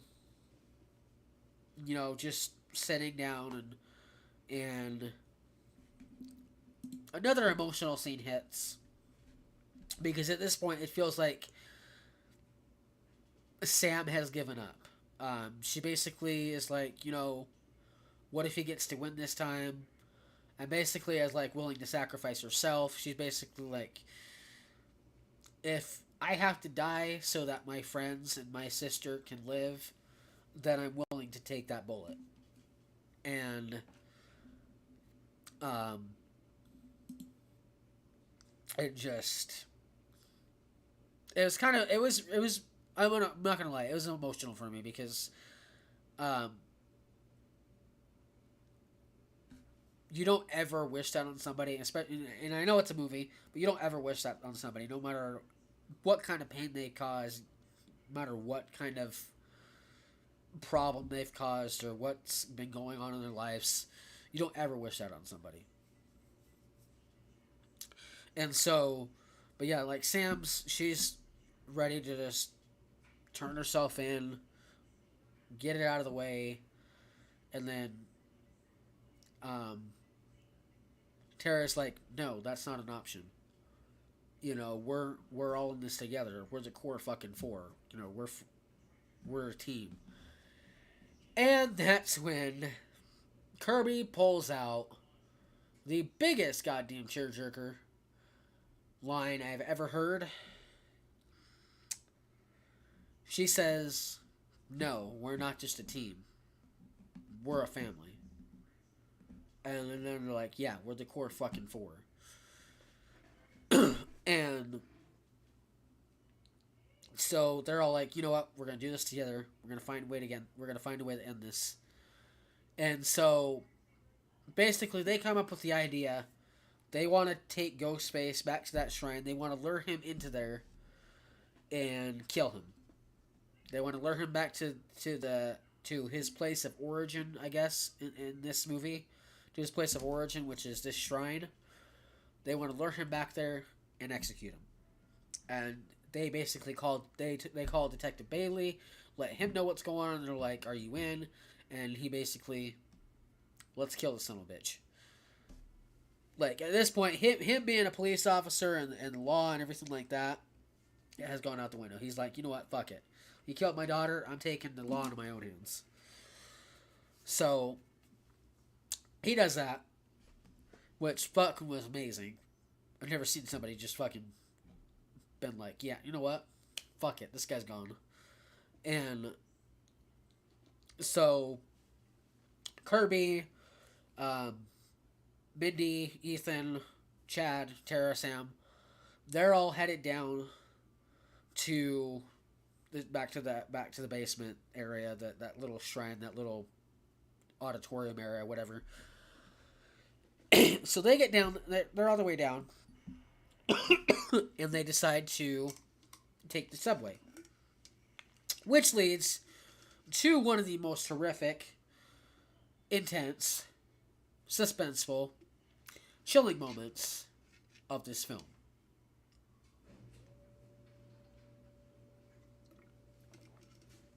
And that is the train. So, if you guys have watched the trailer, you know that part of this movie is going to take place on a train. And it does. So, the way the scene goes is they're all headed down to the subway.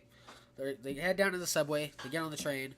But as they're getting on the train, as Chad, Sam, Tara, Danny, they're all getting on the train. And Mindy and Ethan get lost in the crowd. They get lost in the crowd, and Chad tries to keep the doors open, but somebody freaking knocks his ass out of the way. That person being Danny, I guess. And so Mindy and Ethan, they have to sit back behind, and they have to wait for the train. And Mindy, at this point, she doesn't give a fuck about Ethan. She doesn't want nothing to do with his ass. She's like, stay the fuck away from me. And, like, at this point, she's already suspected Ethan. Like, and so have I, like I said. She's already suspected Ethan and already assumed and concluded that he's one of the killers, or he is the killer. And, so she doesn't want nothing to do with him. So they're both on either end of the subway, the pickup area.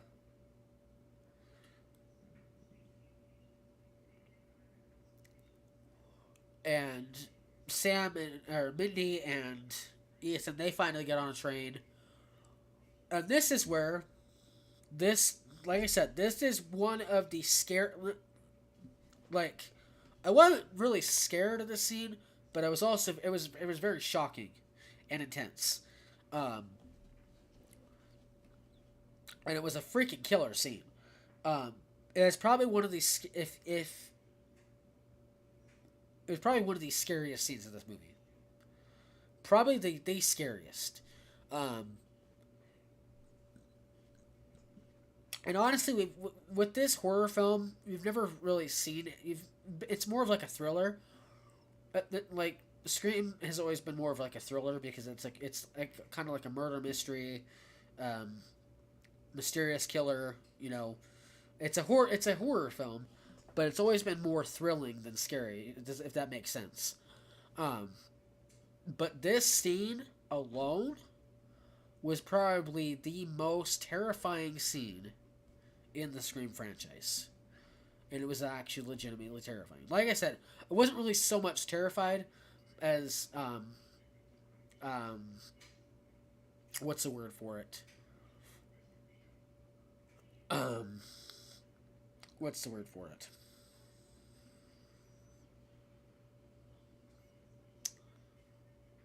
I guess heart racing. It had me sweating. It had my heart racing a little bit. And just, it was a really intense scene. For me, it was just intense. But if I had to put it as a terrifying scene, it probably is one of the most terrifying scenes within the franchise. So basically, they're on the train. Sam, Tara, Danny, Chad, Mindy, Chad. Sam, Tara, Chad, and Danny, they're all on one train. Mindy and Ethan are on a whole different train. So they're all obviously going to the same location, obviously. And as they're on the train, Sam looks up, and she's like, I think it's Sam. No, no, no, no.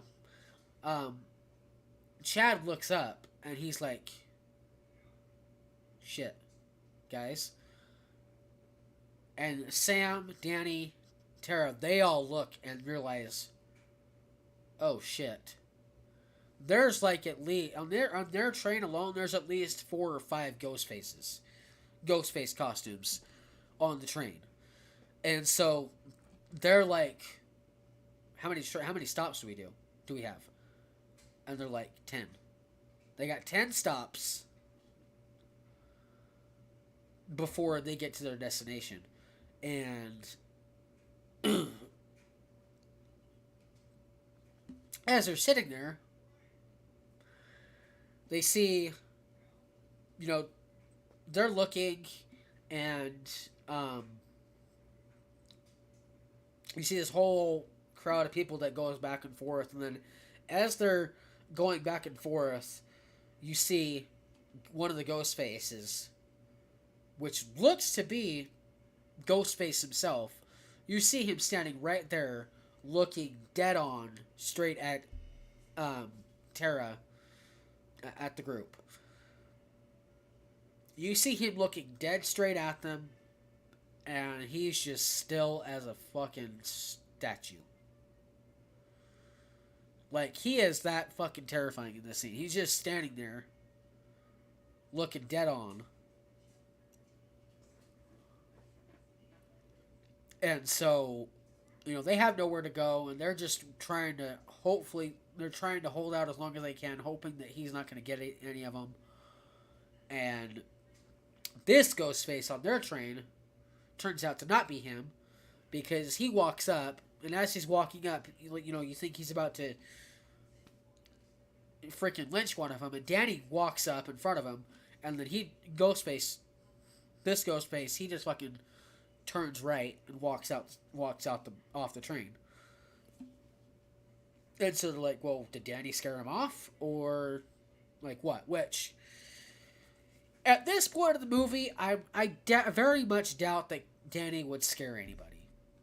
I very much doubt that Danny would have been the one to scare Ghostface, because Ghostface took out a guy bigger than Danny, at the bodega. So I very much doubt that he really gives a shit that Danny stood in his way.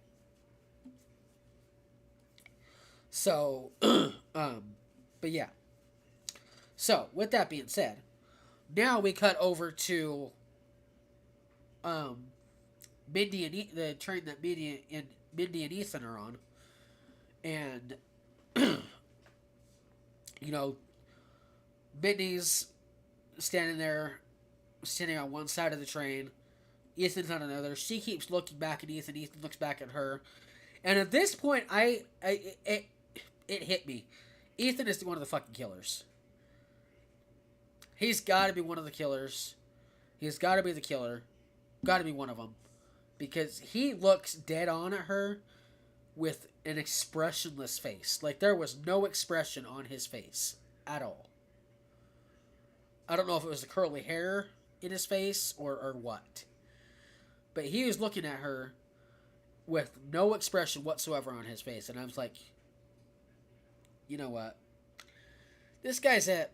I'm calling it. And it sucks because it was so...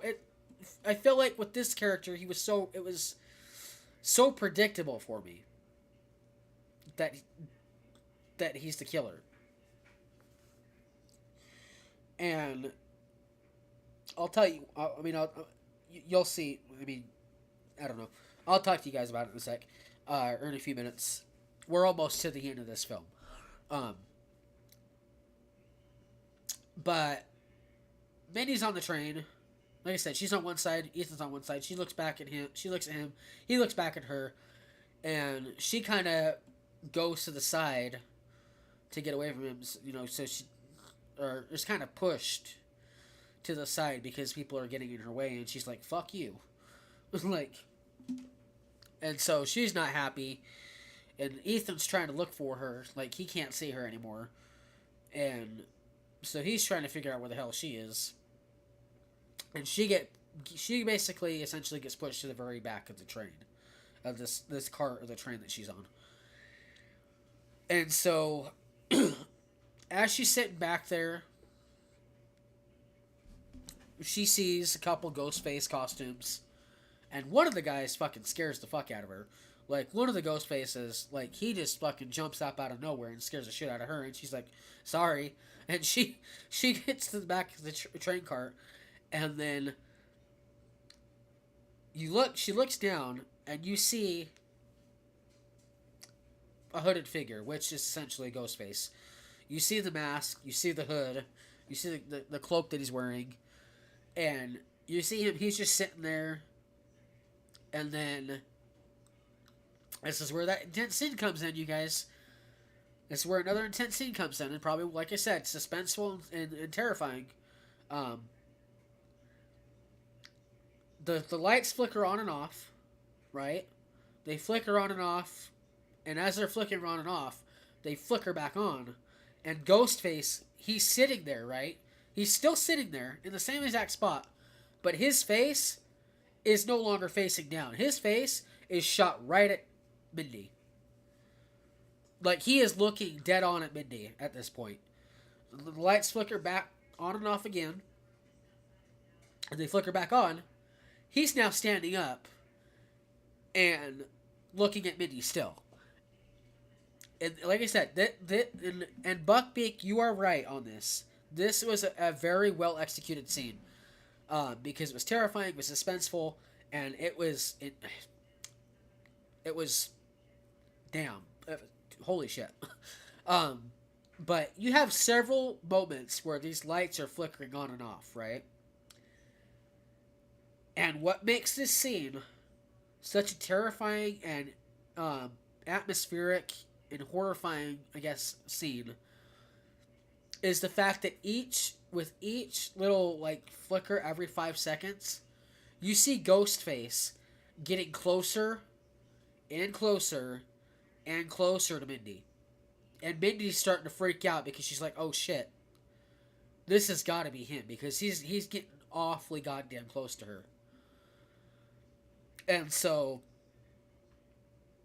then the lights flicker off again, but they stay off for a good 5, maybe 7 seconds. And then they come back on, and he's nowhere to be seen. And then they flicker off again.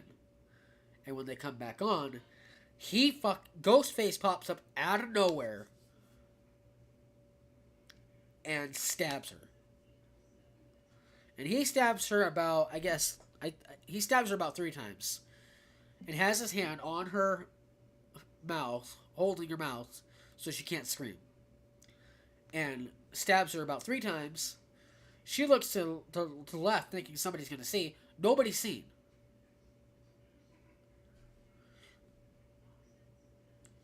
And, she looks to the left, and there's this chick that's just like, I don't know if she was killed, or if she's just passed the fuck out. But there's this chick that's like sitting next to her. Didn't see a goddamn thing. And so she's just sitting there, and then the train stops, and people are exiting the train. And as people are exiting the train, Ethan looks ahead, and he sees that Minnie's on the ground, bleeding. And so he grabs her. You know, he's trying to put pressure on us, trying to hold her. And then he gets her off the train, sets her down, and then that's that. And she pulls she says something funny, but it's like it's also true. She's like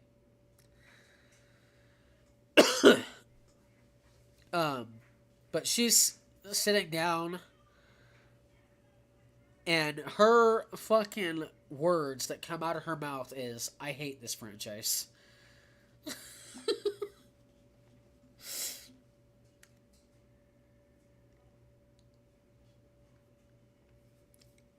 And so, just, damn. Oh, fuck this franchise. But still, it would have been funny either way. But she basically says, fuck this franchise, and is bleeding, and Ethan's trying to calm her down, and things like that. Um, a scene in the train proves that New York citizens are cold and they don't give a fuck. Yeah, well, well, I mean, I can't say much because I've never been to New York, but you might be right.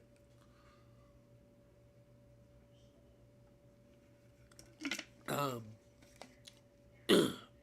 but yeah, so cut forward.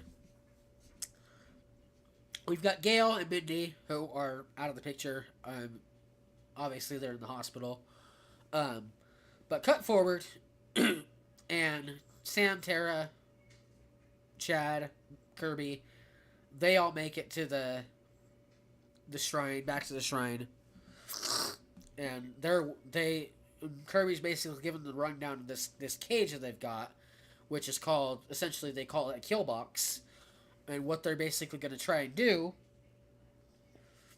is they're going to try and lure Ghostface in to this box, to this cage, and then they're gonna, once he goes in, whoever goes inside of it, once the doors close on it, they don't open again.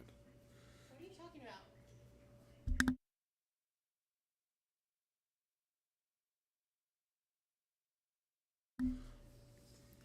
about? Um, but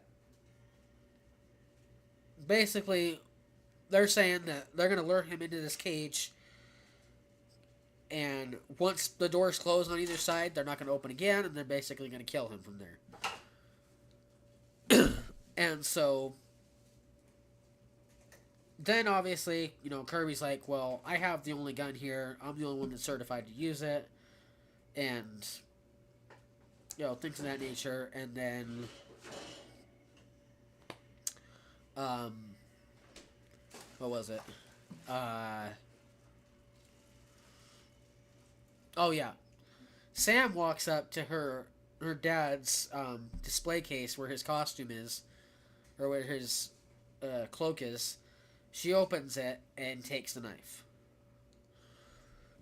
so that she's prepared and weaponized, and she's got protection. And then we cut to a scene where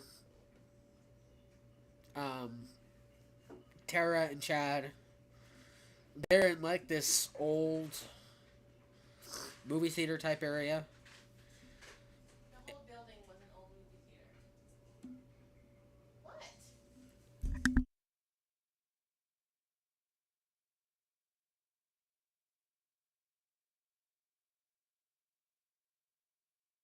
But they're sitting in this movie theater area and, talking. And then they have their moment where they kiss. And we obviously knew that was going to happen anyway because it was hinted at throughout this movie. Um, the whole Shrine Room was an old rundown movie theater. Yeah, Sarah just told me that. Um, oh no, you're good, Buckbeak. You're fine. Um, but they basically have their moment where they kiss and get all lovey-dovey with each other, and then Tara's like, "You can do it. You can do it. You can do it more. You know, you can do it more times." And as she's about to go in for another kiss, Ghostface pops up out of nowhere, stabs her in the back, and then okay, this scene made me laugh and cry and was intense because Ghostface shows up out of nowhere, stabs Tara, and then Chad, you know, he fucking being Mr. Hero Man, he decides to, what, fuck this. And he starts going one-on-one with Ghostface. And he fucking kicks his ass a couple times. Like, there's one point where he actually takes the popcorn machine, he breaks it over Ghostface, breaks it over his back, and then they run, and And he grabs the camera. I think he had. Wasn't it a camera? Wasn't the camera the other thing that he had? It was a movie projector. Was it a movie projector? Mm-hmm. But well, whatever it was, movie projector. We'll go with that. But then basically, like Sam comes in, and it's basically a 3-on-1 at this point. It's a 3-on-1 um, with Sam, Tara, and Chad against Ghostface. And you think at this point it's like, okay, well, we've never had this happen before, where it's a 3-on-1 assault. Usually just 2-on-1. And basically, they're fighting Ghostface, and Sam and Tara, they have him pinned up at one point, and Chad, comes in with the fucking movie projector. As he says to run, they start running, and he he says a one-liner that fucking made me laugh my ass off. He looks at Ghostface and without skipping a beat, grabs the movie projector and goes, "Smile for the camera, motherfucker." And fucking smacks Ghostface with it. And then they all run, and he still got the movie projector in his hand.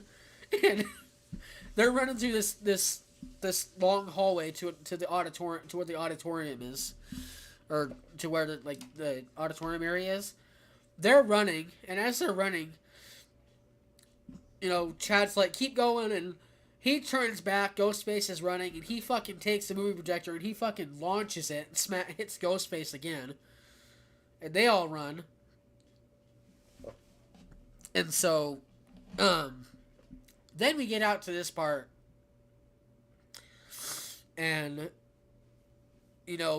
Chad's going one-on-one with Ghostface again, and then I'm pretty sure he knocks Ghostface on his ass, and he's about to hit him again, and that's when he gets stabbed in the back by a second Ghostface.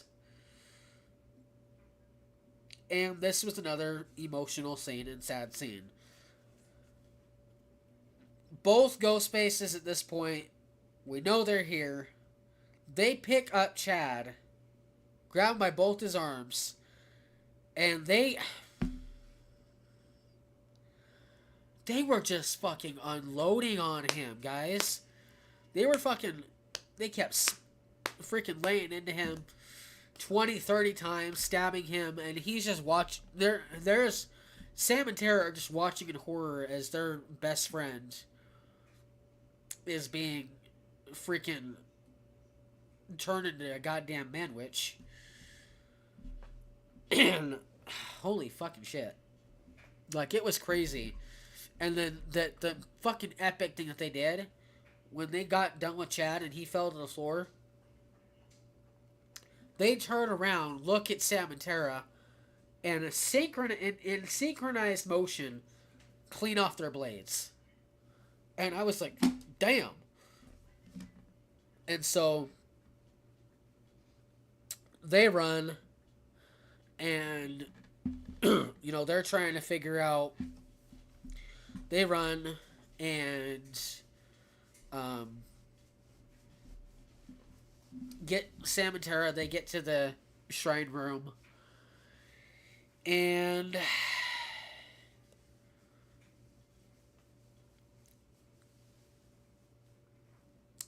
then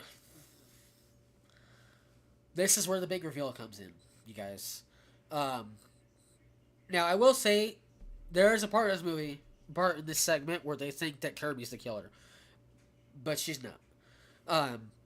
And I honestly didn't think she was, but we come with the big reveal. Kirby comes out of nowhere. She's been hit in the head. She's pointing a gun. And then Detective Bailey, he shows up, and they're pointing guns at each other, and they're basically, telling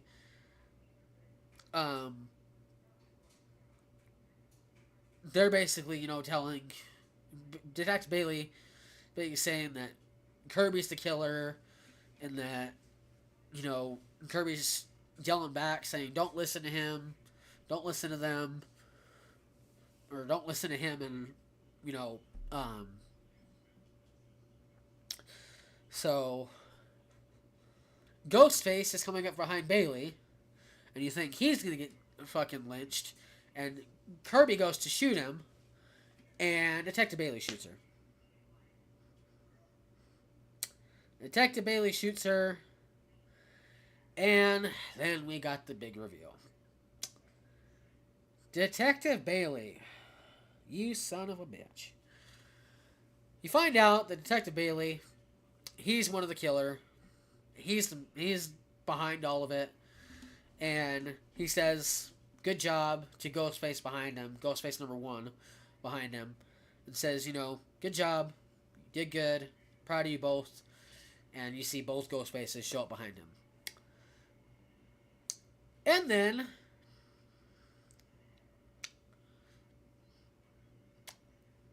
you get the first reveal, right? The first reveal is Ethan. Who we find out his name's not even fucking Ethan. I don't even know what the fuck his name was. I don't even remember what the fuck his name was. For something forgettable, I'm sure. But the first Ghostface reveals himself, and it's Ethan. And like I said, you find out his name's not even Ethan. Um, so you reveal that um, he's one of the killers. Which like I said, it was so predictable. That was the sad part about it. That was one of the parts I hated. Was that it was so predictable. Like I had a really strong feeling that it was him from the get go, which sucked because I don't like being right. Um, so um, yeah, he's revealed as one of the killers, and then the second killer, which came as a fucking shocker, because I'm pretty sure we saw her ass get stretched, and she was stabbed a dozen times, and then her throat was slit. Like, I'm pretty sure that I thought she was dead. We seen it. Or did we? And, you know, she takes off the mask, and it's Quinn. Quinn is the third killer, you guys. Quinn was the third killer. And oh boy, was that a fucking real page turner. And, they basically tell what happened, why it was, and, basically tell her that they faked Quinn's death because they wanted to get her off the suspect list so that wouldn't suspect her. And then Ethan tried to play Mr. Innocent and everything else, and yeah. Yeah. So, um, but yeah. And then you find out, Detective Bailey, he's been behind the whole fucking thing. This whole fucking time. So, yeah. So we had the big reveal. It was Detective Bailey, Quinn, and Ethan, as the Ghostface killers. And then you find out an even bigger reveal. Because you find out they put a film on behind Tara. And they're basically talking to her while this is all going on. And come to find out, this is Richie's fucking family. Richie's sister, Richie's brother, and Richie's father. Richie's entire family, or not, I don't know if it was his entire family, but his family members were in on this. And they basically wanted to kill Sam for killing Richie, for basically trying to kill Sam and Tara. And his father basically built this whole room for Richie and for, him, and he said he didn't like the horror movies, but his son did, and so he supported him and everything else. And basically, they did this all because they wanted to get back at Sam and Tara. They want to kill Sam and Tara for Richie. Um, and so it basically plays out this whole fucking intense scene where they're about to kill Sam, and um, what was it? But yeah, so then it turns into this whole intense scene, and Sam and Tara, they're trying to get out. Kirby's still alive, but she's been stabbed, and she tells Tara to run. They're climbing up the balcony. Um, Sam basically tells Kirby, "I'm sorry, but I need this," and Ethan says, "What the fuck are you gonna do about it?" And she just starts. This is when I knew Sam is like, she's using her killer instinct at this point to survive, to protect her and her sister.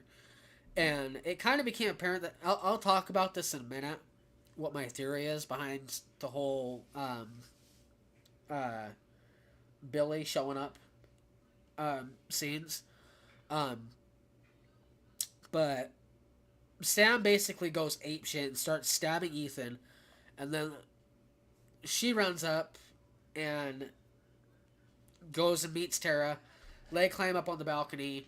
They're walking, and um, Detective Bailey, he gets up, he shoots the fucking balcony, and Tara falls. Sam grabs her, and Tara is bleeding, and so is Sam and Tara are bleeding, and so they're trying to hold on to each other, but she's slipping because the blood is freaking causing so much fucking wetness on their hands that it's like she can't hold on much longer, and so and then Ethan, his fucking. I'm not even gonna talk about what he said to Tara because it was the stupidest fucking thing I've ever heard in my life, and it was so fucking hilarious. He says something to Tara,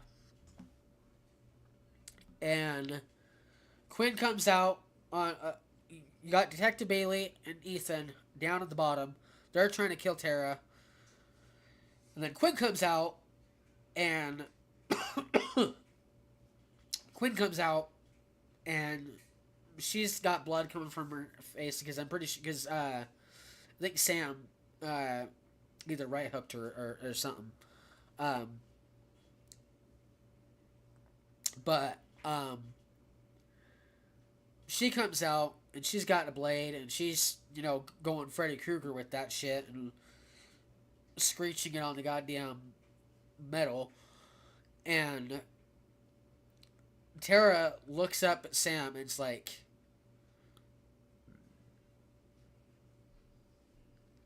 and Sam's holding on to Tara. Tara looks down at Sam, Sam looks down at Tara. Sorry, guys, and it's like, I can't hold on to you much longer. And Tara looks up and goes, "You got it, Sam. You got to let me go." And she indicates to her, "Let me go down, but give me the knife." She basically indicates to her, "I'm going to kill this asshole." And so Sam gives her the knife. She drops. She drops Tara. Tara drops down, and she lands right in front of right on Ethan's lap. Ethan fucking stabs her, and he goes, "Gotcha!" Not realizing that Tara's got a fucking knife in her hand, and she fucking, oh my god, this was an epic scene, and brutal as hell. Tara gets stabbed, right? Okay, she gets stabbed, but she takes the fucking knife that she has and she drives it right into his fucking mouth. she drives it into his fucking mouth, fucking Evil Dead style, you know, with the fucking chainsaw. Except this is with a blade.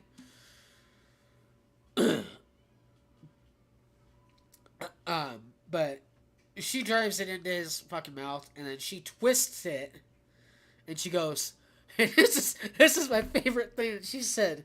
She says she pulls the fucking most hilarious one liner on him, and she goes, "Now you can die a fucking virgin." Pulls it out of his goddamn mouth, and he's dead.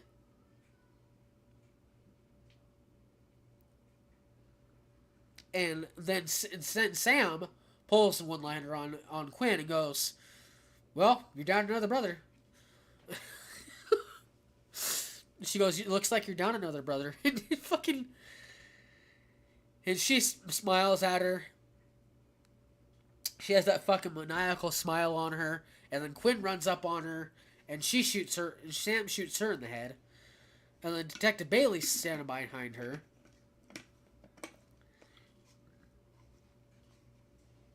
And I don't know if I'm pretty sure the gun got jammed, or she might have been out of bullets. I don't know. But Detective Bailey standing behind her, and as Quinn falls to the ground after she's dead, Detective Bailey and Sam are standing across from each other, and she's about to fucking shoot him, and the gun clicks, and she's like, "Well, shit." So she throws the gun down, and she runs at him. This was... We're going to talk about this because it was a little bit cringy for me. Not on Sam's part. Not on Sam's part at all. Not on Melissa Barrera's part. She fucking handled it perfectly. But the way that Detective Bailey runs at her as she's running at him was just fucking cringy and cheesy as fuck. He's got the gun in one hand, and she's running at him, and he's running, and he's got the gun pointed this way, and he's like, "Ah!" And so, it was just really cheesy the way he was running at her. But it made up for the epic fucking takedown. She grabs him, and they fall over the fucking balcony into one of the displays. And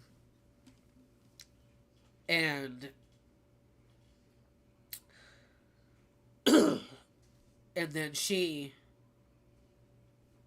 disappears. He wakes up, and this is where shit's about to get really fucking good. So he wakes up, right?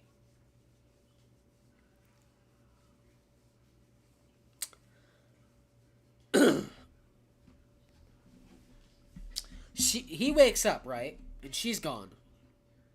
Sam's nowhere to be seen, nowhere to be found. And he gets a phone call. And so he gets the phone call. And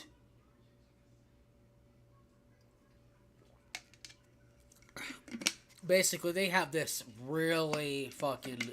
This was an amazing phone call scene. And, you know, basically he's like Detective Bailey, Ghostface, or, you know, Sam, or I guess Ghostface at this point. She goes, Detective Bailey, I have just one question for you. What's your favorite scary movie? And she goes, what's my favorite scary movie? And then he kind of laughs it off and is basically like, you know, you finally put on your true colors, your birthright, and, you know, this and that. And basically feels like he's exposed her for who she is, not knowing he's gonna fucking die at this point. And basically, the way that the scene plays out, it was the best fucking ending to this movie I've ever seen. The best ending. The best ending kill of a Scream movie that I have seen in a long time. So basically, Detective Bailey, he's yelling at her and he's pissed. And he's like, "How do you think this is gonna go, Sam? I'm a fucking cop. Who do you think you're gonna believe, huh?"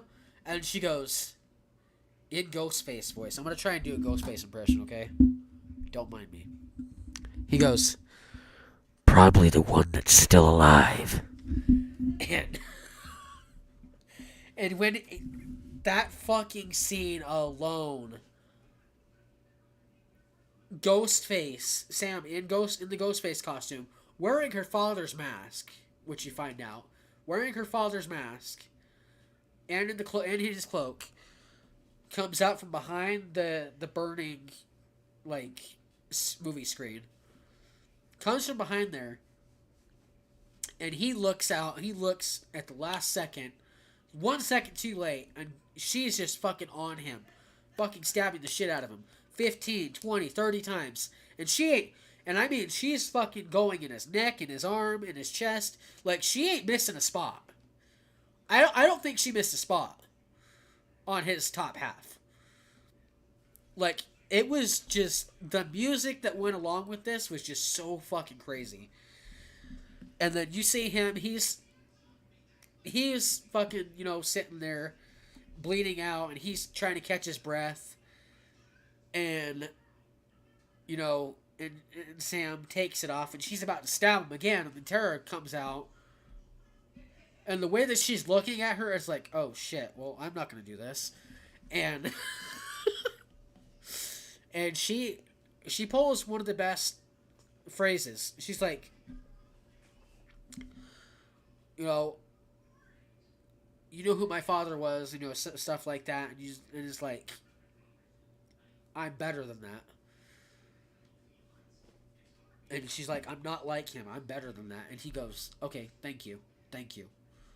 Because he thinks he's dodged a bullet. Even though I think at this point with his wounds, he's going to die anyway. Even if she wouldn't have killed him, he's going to die. There's no fucking coming back from that. Either way. But anyway, she's going to let him live, right? She looks over at Tara, and Tara gives her a look like, really, dude? Really? You're going to let him live? And she looks at him, she looks at Tara, and Tara looks back at her with those eyes, and then she's like, yeah, you're right. And she looks over at Detective Bailey, and she's like, you did fuck with our family. So she fucking stabs him in the eye, dude. She fucking stabs his ass right in the fucking eye. And he is dead. Like, she stabs him in the eye, and he's gone. He's done. So, but, alright, hold on, you guys. We're almost at the end of the movie. Give me 1 sec. I gotta use the restroom. When I come back, we're gonna talk more about this movie. So, give me 1 sec.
Sorry, guys. I had to use the restroom real quick.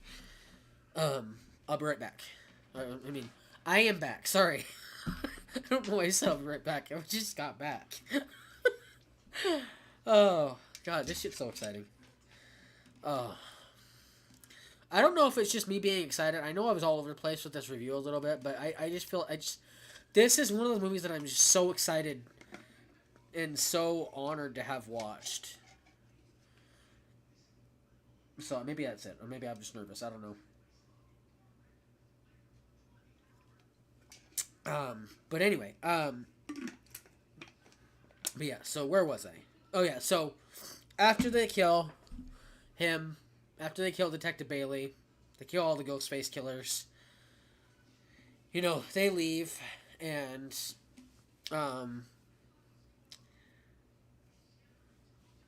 and you find out, you know, they find um, Mindy comes back. You know, she hugs him. Was it Mindy? No, Kirby. Sorry, Kirby. They meet Kirby. She's on a stretcher, and you know, basically like they're like, oh yeah, yes. I forgot about that. Oh damn. So I forgot, you guys. Ethan comes back. Okay. Ethan comes back for like a split second, and Kirby fucking drops a TV on his ass. She drops a TV on Ethan's head, basically the same way that it killed Stu, except Stu, it was plugged in and fucking electrocuted his ass. She just drops the fucking TV on him and he dies. It's like instantaneous. But Kirby drops it on his freaking head, and she goes, "I saw that in a movie once." And so, Sam, Tara, and Kirby, they all get out. Kirby's put on a stretcher, and you know, Kirby's has this heartfelt moment with them, where she's like, "If you ever need anything, call. We're all part of the same fucked up family now." You know, so basically they all have a heartfelt moment, and then you see Tara cry because she's sad because Chad, who obviously, you know, ends up being her boyfriend, she's sad because and emotional because he's dead, or we think he's dead because oh my god, you guys, I don't care. Don't ask me how this is possible. I don't care. I'm just glad he's alive, even though he shouldn't be. Chad lived, you guys. Chad lives. As Tara is crying because she thinks that Chad's dead. You hear one of the paramedics out in the background go, "We got another one." And you see Chad being pulled out on a stretcher with an oxygen mask on.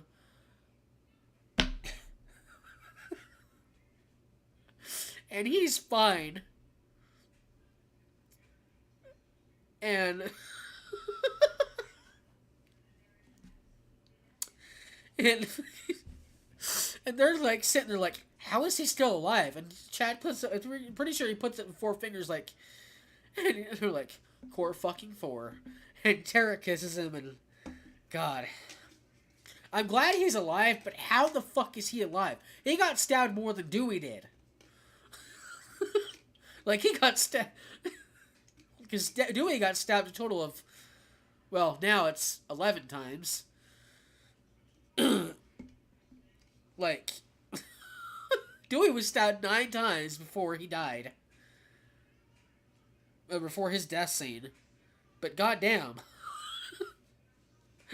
Oh.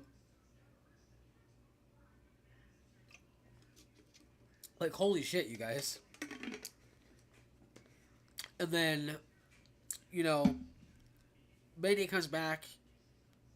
Mindy comes back and she sees Chad, and so she gets in the Pretty sure she goes with him. Um, but damn. Um, what was it? But yeah, so the ending to this film, obviously, they're the core four, Mindy, Chad, Sam, Tara, they're all still alive, and so is Kirby. um, and then Sam has this moment where we feel like we think she's gonna turn or something. She has this really dark scene and is holding her father's mask one last time. And then Tara's like, "Are you coming?" Like, gets her attention. Sam, are you coming? And she's like, "Yep." She drops the mask and walks off. And I feel like at that point, it's like Sam is officially kind of put the past behind her at that point. Hopefully. I'm hoping that's what happened. But yeah. So. And then that's when the Demi Lovato music comes on. Still alive. By the way, I do have that video recorded. Because you guys wanted it. I do have my my reaction to the music video for that song. So that will be coming out hopefully tomorrow. We'll see. Um, but I do have that recorded and ready to go. So, um, and don't worry, I had this recorded after I put that poll out. I had this recorded after we ended that live stream. Um, and I just been debating on when I want to release it. So, and I figure maybe tomorrow, maybe that would be a good time to release it since I'm talking about Scream anyway. So, but yeah, so that was the movie. Awesome fucking movie. I like I said it before and I'll say it again. This franchise has become my all-time favorite, my most favorite.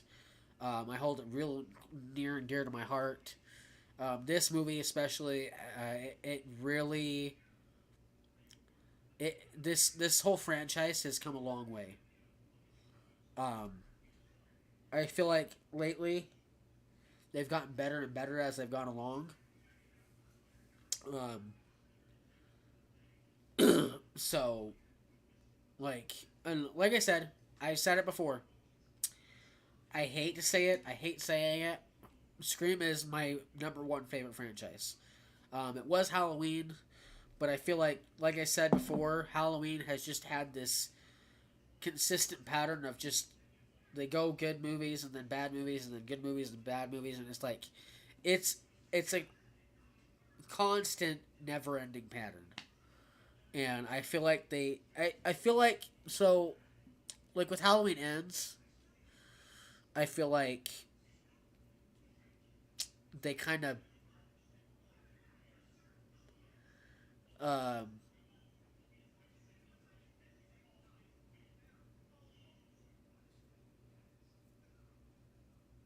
um what was I gonna do? Fuck. What was I gonna say? I feel like the Halloween franchise, if it is over, if it has ended, I feel like they could have ended on a better note. I feel like they could have done a whole lot better with it, a whole lot goddamn better. Um, but that's just me. That's just my opinion. So a lot of times with Scream, you have to suspend your disbelief, otherwise you're going to be finding holes all day long. I still quite enjoyed this movie. It was fun. It was a fun theater's experience. Yeah, but like I said, I haven't found anything. I mean, like I said, there's a couple of the movies that are that were they weren't as good as they should have been. Like they were good. Like the only one movie that I had an extreme problem with, I'm gonna tell you right now, the only one movie that I had an extreme problem with was Scream 4, and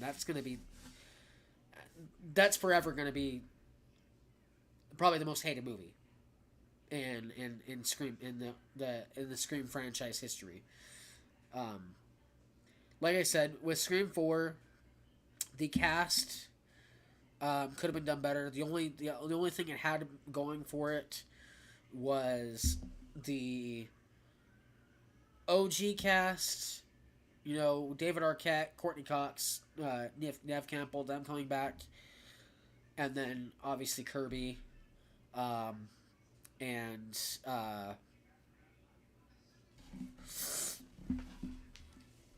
um, what was it? Um, and maybe the kills, but like I said, the kills in the movie were nothing to brag about. They really weren't. Um, real, real basic, I guess you could say. Real basic, real organic. Um, but yeah, um, we're gonna talk about one more scene in that movie that Buckbeat pointed out that I forgot. Um, and that is there's a scene in there in the middle in the second half of the movie, or like maybe in the first half, maybe middle to middle, um, where Kirby is, first of all, it pans on her. She's eating a fucking Subway sandwich or something. She's eating a sandwich and having a drink, and then Detective Bailey walks in, and they're basically going through these. They have all this whole fucking pin board, this board up with all the pin pictures, and they got the different masks. And I thought this was a really original thing that they did, and a really cool thing that they did with this film. They basically had all the masks placed at every crime scene, and um, they were, talking about how, it's not just about the franchise. It's not just about the movies anymore. It's, going off script and each, and the Ghostface killer. They're talking about how the Ghostface killer had each of these masks at every crime scene, but here's the kicker: they were placed, say from from Scream 5, right? Scream 5 all the way to Scream 1. So they basically had the masks at every crime scene, but it was in a countdown style. So it's basically the Ghostface killer was counting down to 1, and Detective Bailey was like, "Well, what happens when he gets to 1?" And so I think that was a really awesome thing that they did with the placing the little Easter eggs at the crime scene, and just being real nostalgic with it. So, and also, let me see. Remember Detective Bailey? He wore Billy's mask. Ethan picked Nancy's mask, and Quinn picked out Stu's mask. Yeah, yeah. And I feel like it makes sense that it would have been Detective Bailey. It makes sense that it was Detective Bailey wearing Billy's mask, because I'm pretty sure he was wearing Billy's mask. I'm pretty sure that was Billy's mask that was being worn when Ghostface killed the therapist. Because it kind of makes sense to me now that it would be Detective Bailey wearing Billy's mask, walking into the therapist, killing the therapist, and then taking Sam's file. Like that would basically make sense to me. It was done purposely to try to make it more personal for Sam, knowing who her family was. Yeah, that too. But I just feel like it makes sense that it would. I think it would be. It would make more sense for it to be Detective Bailey going in there and grabbing that. Do you know what I mean? Um. But yeah. But as for this movie, I give it a 9.5. The reason I give it a 9.5 because it was an almost perfect film. It really was. It was an almost perfect film, except for the two things. One, the fact that it was almost instantly predictable that, to, at least in my mind, it was almost instantaneously obvious that Ethan was one of the killers. It was obvious to me from the get go and predictable in so many ways, and I just feel like I didn't like it because I'd rather the movie keep me guessing than have me automatically be able to point out the killer right then and there. You know what I mean? Um, and there's a reason I'm not taking away from the beginning, because the beginning was original. It was probably one of the best opening sequences I've ever seen in the Scream franchise, aside from the original sequence from the original movie. Um, but that's why I'm not. That's why I'm not taking anything away from that. Away from that, the beginning of that movie, or the beginning of the movie. But I just feel like they could have done a little bit more to make it not so obvious that Ethan was the killer, or one of the killers. So I'm taking away that's so there's that, and then just the cheesy scene, just the cheesy ass moment between Sam and Detective Bailey, where the way Detective Bailey was running, it just seemed real cringy and real cheesy. But other than that, the scenes, the epic, the fucking the kill scenes were off the chain. They were absolutely brutal. Great fucking kill scenes.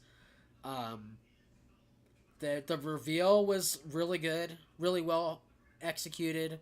Um, I had a lot. There was a lot of people. Like, there was one thing that I read up on before the movie came out, before the trailer or anything came out about the movie. People were speculating that Sydney was the killer in this one, which I don't believe that for 1 second, that Sydney would be the killer. I just don't see that, but that's just me. Um, Now, if it does happen, it'd be fucking surprising. Yeah, for sure. It would probably piss a lot of people off. But, like, there was one guy that posted a video on YouTube not too long ago where he was basically saying that Sydney was in the like, it was, I think it was the movie poster, where Sydney was in the poster without being in the poster. And he was basically talking about how, like, you had all the different characters. You had Chad and Sam and Tara, and like, it was a whole that whole picture, and then Ghostface is like right in the middle of it. You see the little picture of Ghostface in the middle, and basically he came to the conclusion, to the miraculous, this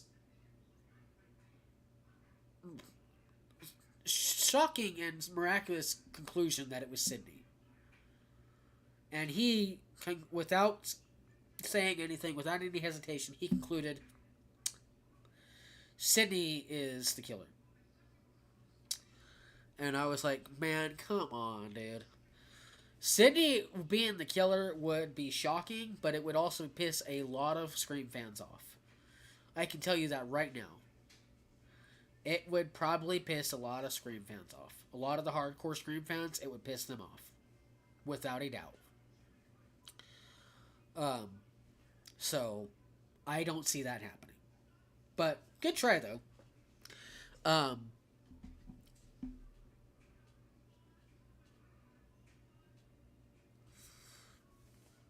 You know what I find more believable? That Stu survived his TV being dropped on his head than Sydney being the killer. And I don't even believe Stu survived. Oh, yeah. Yeah, there's a lot of people saying that, too, that Stu could be in the next movie. Um, but that's to remain seen. I mean, Matthew Lillard even said there's been no talk. Nobody's approached him about returning uh, for Scream, for another Scream film. So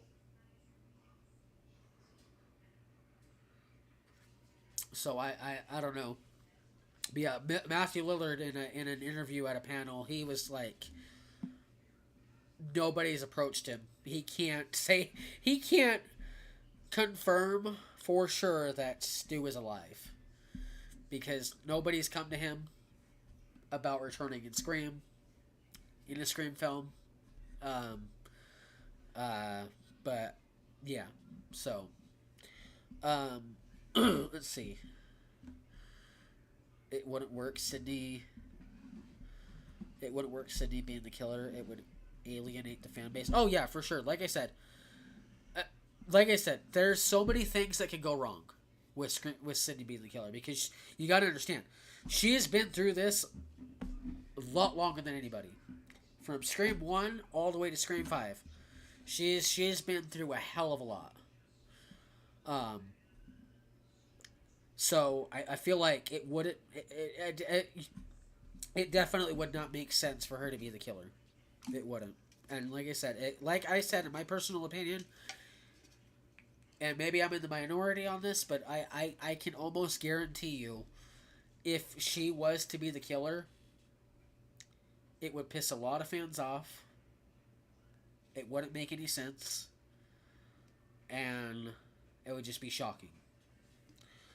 So, basically, Sydney being the killer would it just would not work, and it would be a very bad move. Very bad. It would go south real quick. So, but yeah. Let's see. But yeah. But anyway, where was I? Um, but yeah. So that's why I get the movie 9.5. Just those two things alone, it it, it took away from being at a full 10. Had they done better with making it not so obvious that Ethan was the killer, and then that cheesy scene that they did with Detective Bailey and Sam, with Detective Bailey mainly, I feel like it would have been a solid 10 for me. Um, but yeah, So this was a damn near perfect film. The kills were on point. The storyline itself was really well done, really well executed, really well played out. Um, the uh, the atmosphere just spoke Scream to me. Like it was definitely a Scream film, hands down. This is a very Scream feeling film. The atmosphere was definitely there. An entirely new environment for Ghostface, and the fact that he was ballsy, and he just did not give a fuck. So yeah, um, so yeah, but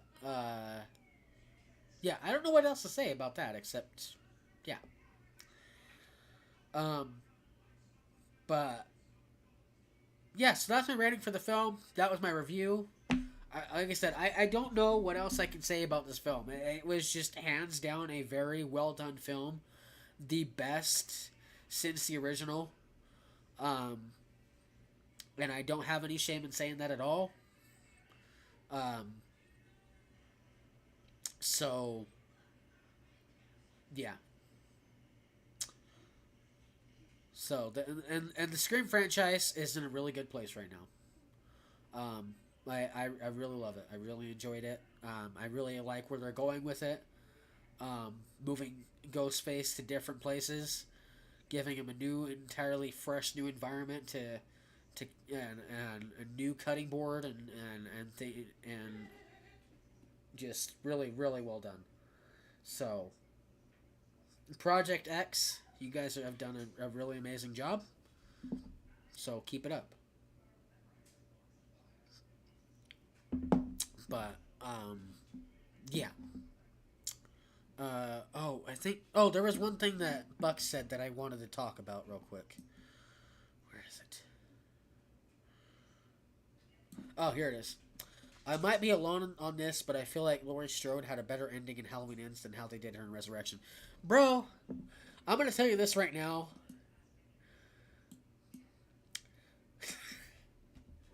Buck, I'm gonna tell you this right now, man.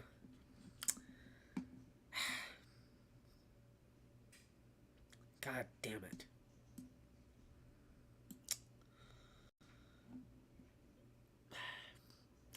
Buck, I gotta say this, man.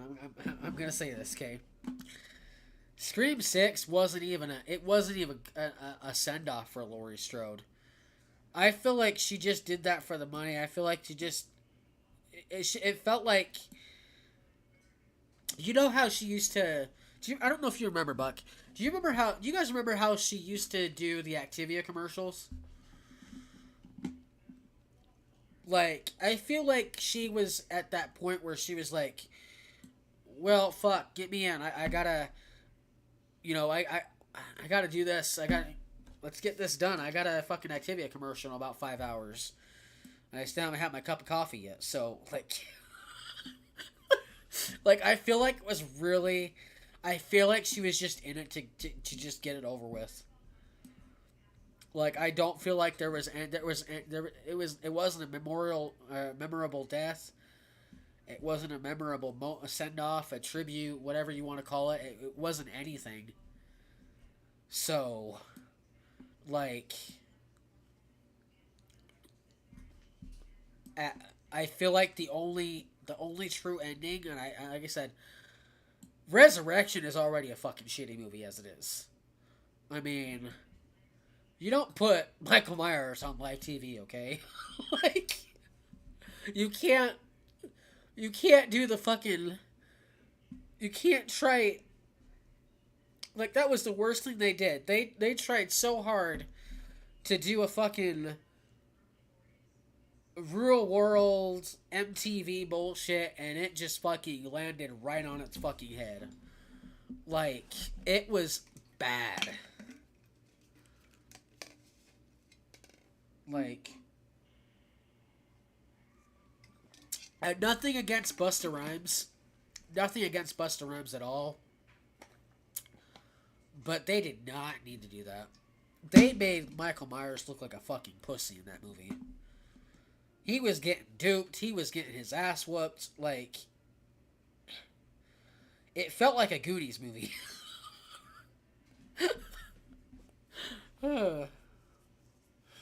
Like, that's how bad Halloween Resurrection was.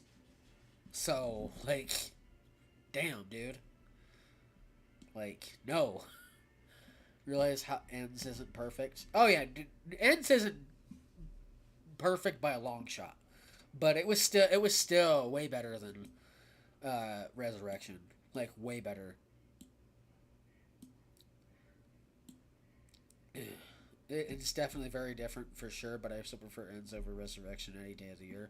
Oh yeah, like, they took a completely different turn than what everybody thought it was going to be, and um, I, I, I, I don't know. I feel like they could have done a whole lot better with the route that they took.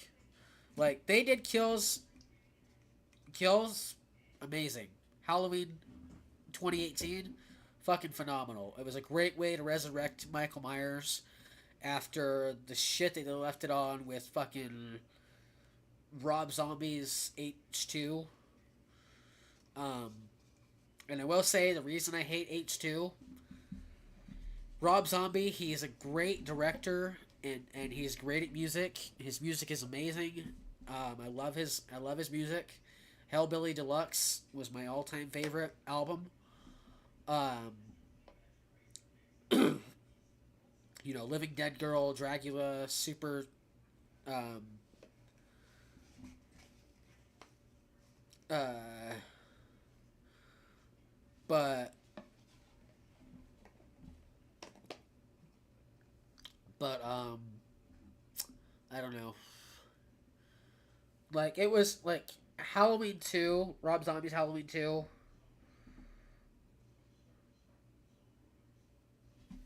the first 30 minutes with the callback to 1981, Rick Rosenthal's Halloween 2 was a lot better. Or like it was good. Like I really liked the first 30 minutes of that film, but everything after that was like, what the fuck was he thinking? So yeah.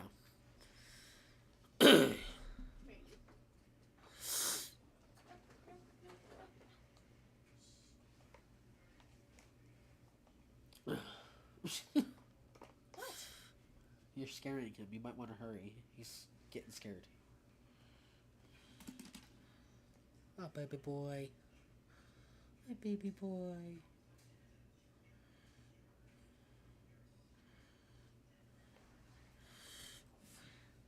But, yeah. Maybe we should have took a different approach in the middle instead of waited till the last one. Maybe the perception might have been different. Yeah, like I said, like they were doing really good. They were doing good until Halloween ends.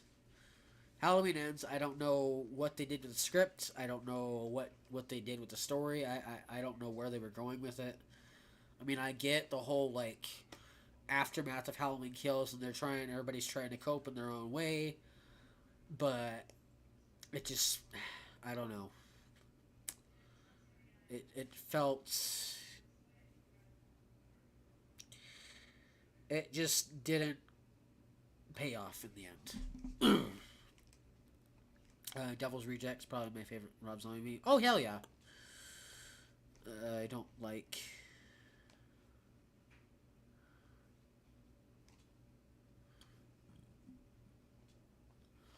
I don't like his Halloween movies. Yeah, I mean, Halloween, the first Halloween that he did, Rob Zombie, the first one that he did, it was actually pretty damn good. Like, the only thing I take, he did he made it his own.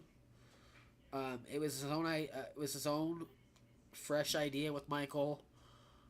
He stayed pretty much to the story, except for the fact that he made Michael Myers just this kid that went ape shit because he grew up in a shitty neighborhood and had an abusive father and things like that.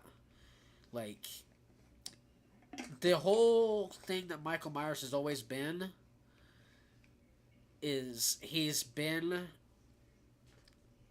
mysterious and he's been a killer and you don't know why or how it came to be. You don't know why he's doing the things he's doing. And I feel like Rob Zombie with the first movie he did take away from the mystique that is Michael Myers. So the second one, oh yeah, definitely. Like I said, I enjoyed, I liked Halloween, the first Halloween he did, but everything after the first 30 minutes of Halloween 2 was just bullshit. I didn't like it. I hated it. Didn't want nothing to do with it. Um, I stayed. I did force myself to finish it because I wanted to see where he would take it, and I was just fucking disappointed. And you definitely don't fucking do a face reveal. You don't fucking make Michael Myers a goddamn homeless hobo. Like that was just bullshit. um, John Carpenter didn't lie though. He said Halloween ends. Oh yeah, no. See that's why it's funny to me that they have a poll. Let me let me show you this.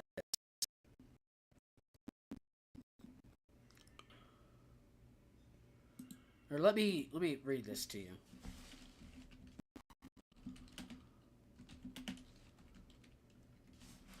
Let me show you this, okay? Or let me read this to you.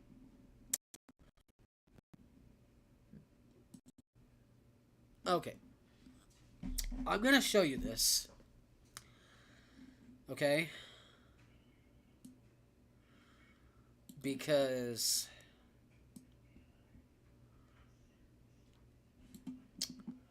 this is just. Hold on, let me.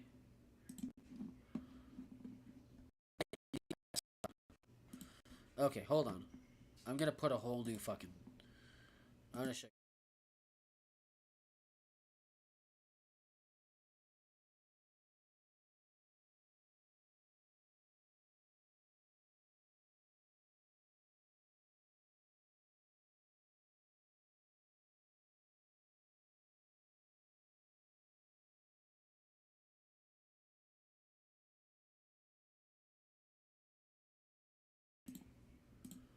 Sorry.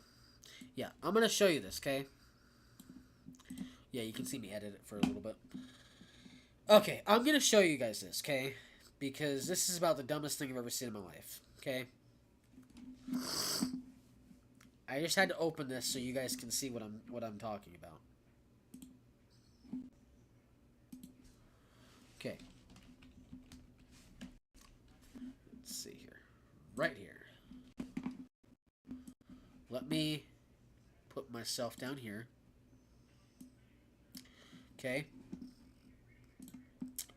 Make sure you guys can still hear me. You guys can still hear me, right? I hope so. But, okay. So this, right here, this is why this makes me laugh. This is a petition. This is a petition to get Halloween Ends reshot. It has 15,851 signatures. Okay? Let me read you this. Let me read this to you, okay? Halloween Ends was not a film that the fans wanted. This is an origin story. The Corey story. We deserve a movie worthy of Michael Myers and the Halloween franchise. We love this franchise wholeheartedly, and this version of Halloween movie left us sad, mad, disappointed, and infuriated. Please, give us a movie that shows us what Halloween is really about. Our apex predator. Our apex predator, the king of slasher movies, Michael Myers. The movie gave us a weak, pathetic Michael Myers who needed his mask to survive. This isn't our Michael Myers. Our killer is strong, relentless, and unstoppable. Please right this wrong, we beg of you.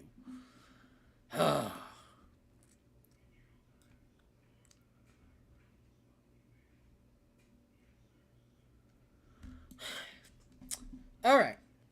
Let me tell you guys why this is funny to me.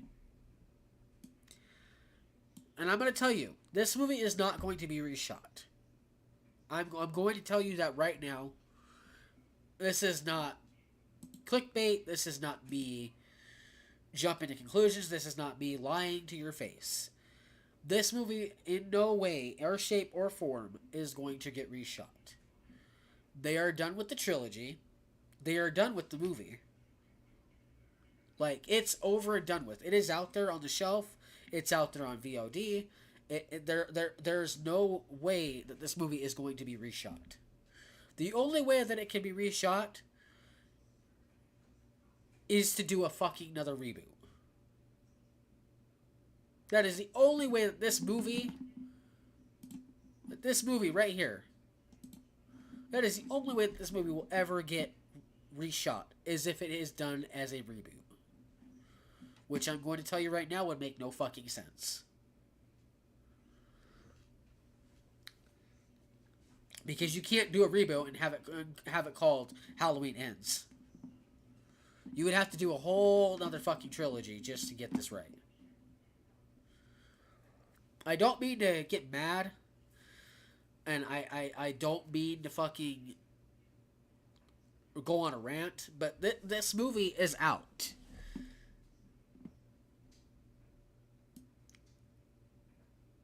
This movie is out. It's not going to get reshot. It's not going to get remade. No matter how many signatures you put on this, it's not going to get done. Jamie Lee Curtis has said her goodbye. She has said her farewell to the character of Laurie Strode.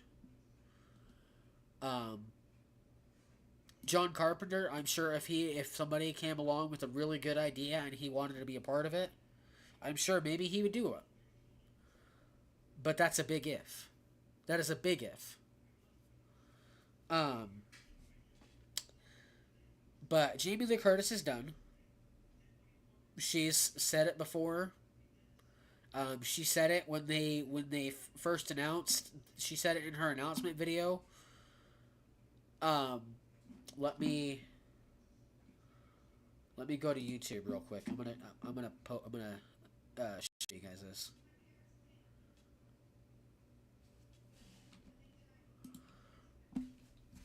Let me show you guys this. Hold on. Jamie Lee Curtis Halloween Ends. Okay. Let's take a look.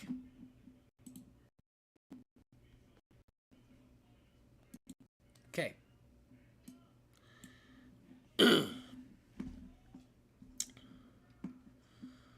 Let me audio output capture. I'm gonna play this again because this is actually a really emotional announcement from her, and it was actually really.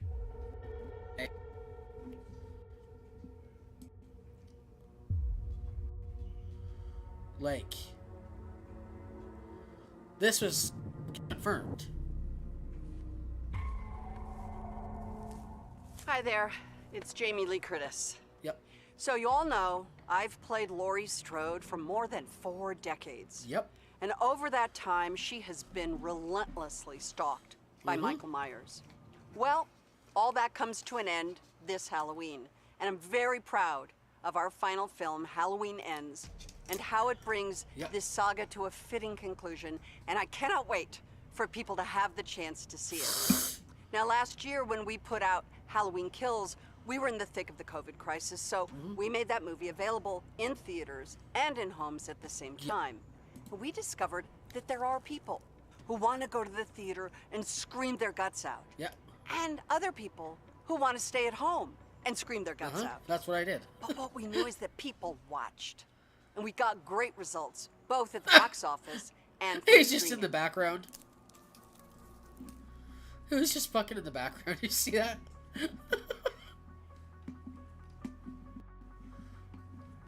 Anyway, this year we want to make sure that as many people as possible can see Halloween Ends before Halloween. Yep. So we decided to give that same gift to the fans again.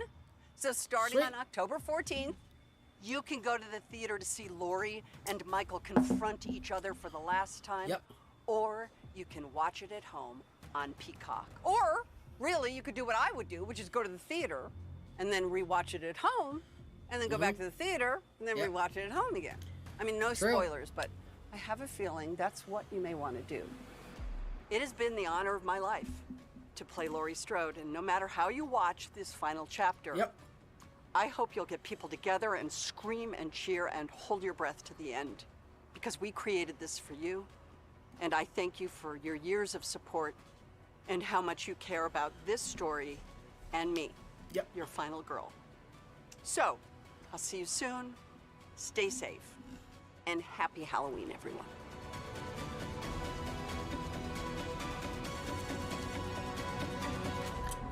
Like, she confirmed it in there too. Like, she basically confirmed in there that she is playing Laurie Strode one last time. Like, that it is going to be her last time playing the character Laurie Strode. So again, going back to this, for the people that are wanting this signed, it's not going to happen whether you get this $25,000 or not. Like, even if you get the $25,000, it's not going to happen. Like I said, and like Buckbeak said, it's in the history books. It's out there. It's on VOD. It's on Peacock. It's on DVD. It's on the shelves. It's like it's out there. It's done. It's over with. Like, and Laurie Strode, and Jamie Lee Curtis, like I said, This was her last time playing Laurie Strode, and I very much doubt it, and Buckbeak very much doubts it as well. I very much doubt that she is going to come back. Um. So I hate to say it, you guys. I hate to be the bearer of bad news, but this is not going to happen. This is just not going to happen. Um, but yeah, like I said, if say like John Carpenter had come back, wants to, help produce another Halloween movie, somebody comes up to him with a great idea, a really great idea. It has to be a really great idea for him to do it. Um,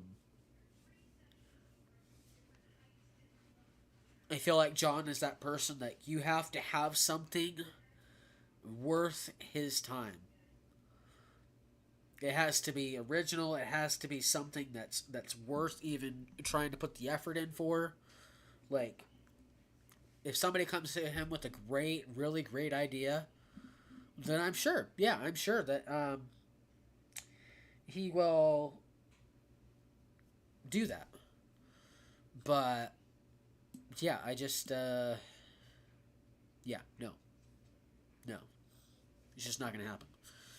Um, and not only that, John Carpenter and Laurie Strode both said John Carpenter and Jamie Lee Curtis, they both said this, you guys, both said this.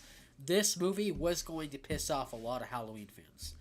They warned you guys, like, for all of us hardcore Halloween fans, they warned us. They warned us before this movie hit the theater that it was going to piss a lot of the Halloween fans off. Which basically, in conclusion, it's not going to get reshot. I hate to be that guy. It's just not going to happen. It's just not. So, yeah. But that was my little rant. That was my little, whatever you want to call it. So, but yeah. Anyway. But damn. What else? I think that's it, you guys. I think that's it for tonight. Um, I really don't know what else to say about Scream 6 other than it was a very well done movie. It was a damn near perfect film. Um, the movie I'll probably reviewing next is probably John Wick. John Wick Chapter 4. It's currently in theaters. I haven't gone to see it yet. I'm hoping to go see it.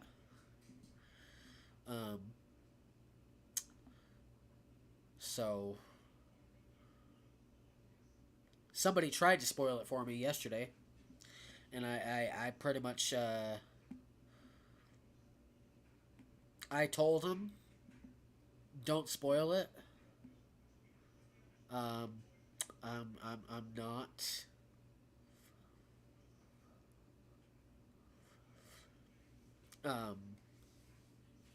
I'm not going to listen to any spoilers. Like they tried really hard to tell me what was going on. Something about the ending, and I'm like, no, I don't want to hear it. I want to watch the film. I want to see where it went. I want to see how this John Wick story continues. Like, I want to know, because every one of these movies has actually. I did read an article. It didn't contain any spoilers at all, which is good. But basically saying that, like, and I'm not gonna go in with this in my mindset, but it basically said that this film, John Wick, with every passing film, it's gotten better and better. So, but yeah. So, yeah, that's just me. I'm one of those people, and I've said it with you guys before. I say it again. I'm not one for spoilers. I don't like spoilers. I don't like when I'm wanting to watch where there's a film I'm really looking forward to and somebody tries to spoil it for me. It pisses me off. Let's just say that. Let's just say I'm not a very likable person if somebody spoils a movie for me. So, yeah. Um, but let's see. What else? But yeah. But anyway, that's our stream for tonight, you guys. Thank you guys so much for coming and hanging out. Um, I was actually, I was really looking forward to doing this stream because, like I said, I really wanted to talk about this movie, Scream 6. Um, I've been waiting to fucking talk about it, and I feel like it's been long enough now. Like I can actually talk about it. Like I'm so glad that I was able to come on here and do a 3.5 hour stream and talk about this movie and how good of a fucking movie it was and give my point of view on it and just talk about it and like I really appreciate you guys coming on and listening to me rant and talk and even if it was just about a movie. I really appreciate you guys. So, but anyway, I'm gonna get out of here. Thank you guys so much for watching. Thank you for coming and hanging out tonight. It was a really fun time. I enjoyed the hell out of it. I don't know if we'll be doing a stream tomorrow. We'll see. But you guys will definitely have some uploads tomorrow. I'm gonna get this issue fixed with my mic or with the audio balancing on my recording software here, and then but and yeah, just I was very excited to come on here tonight. Why is this thing? This thing is crooked.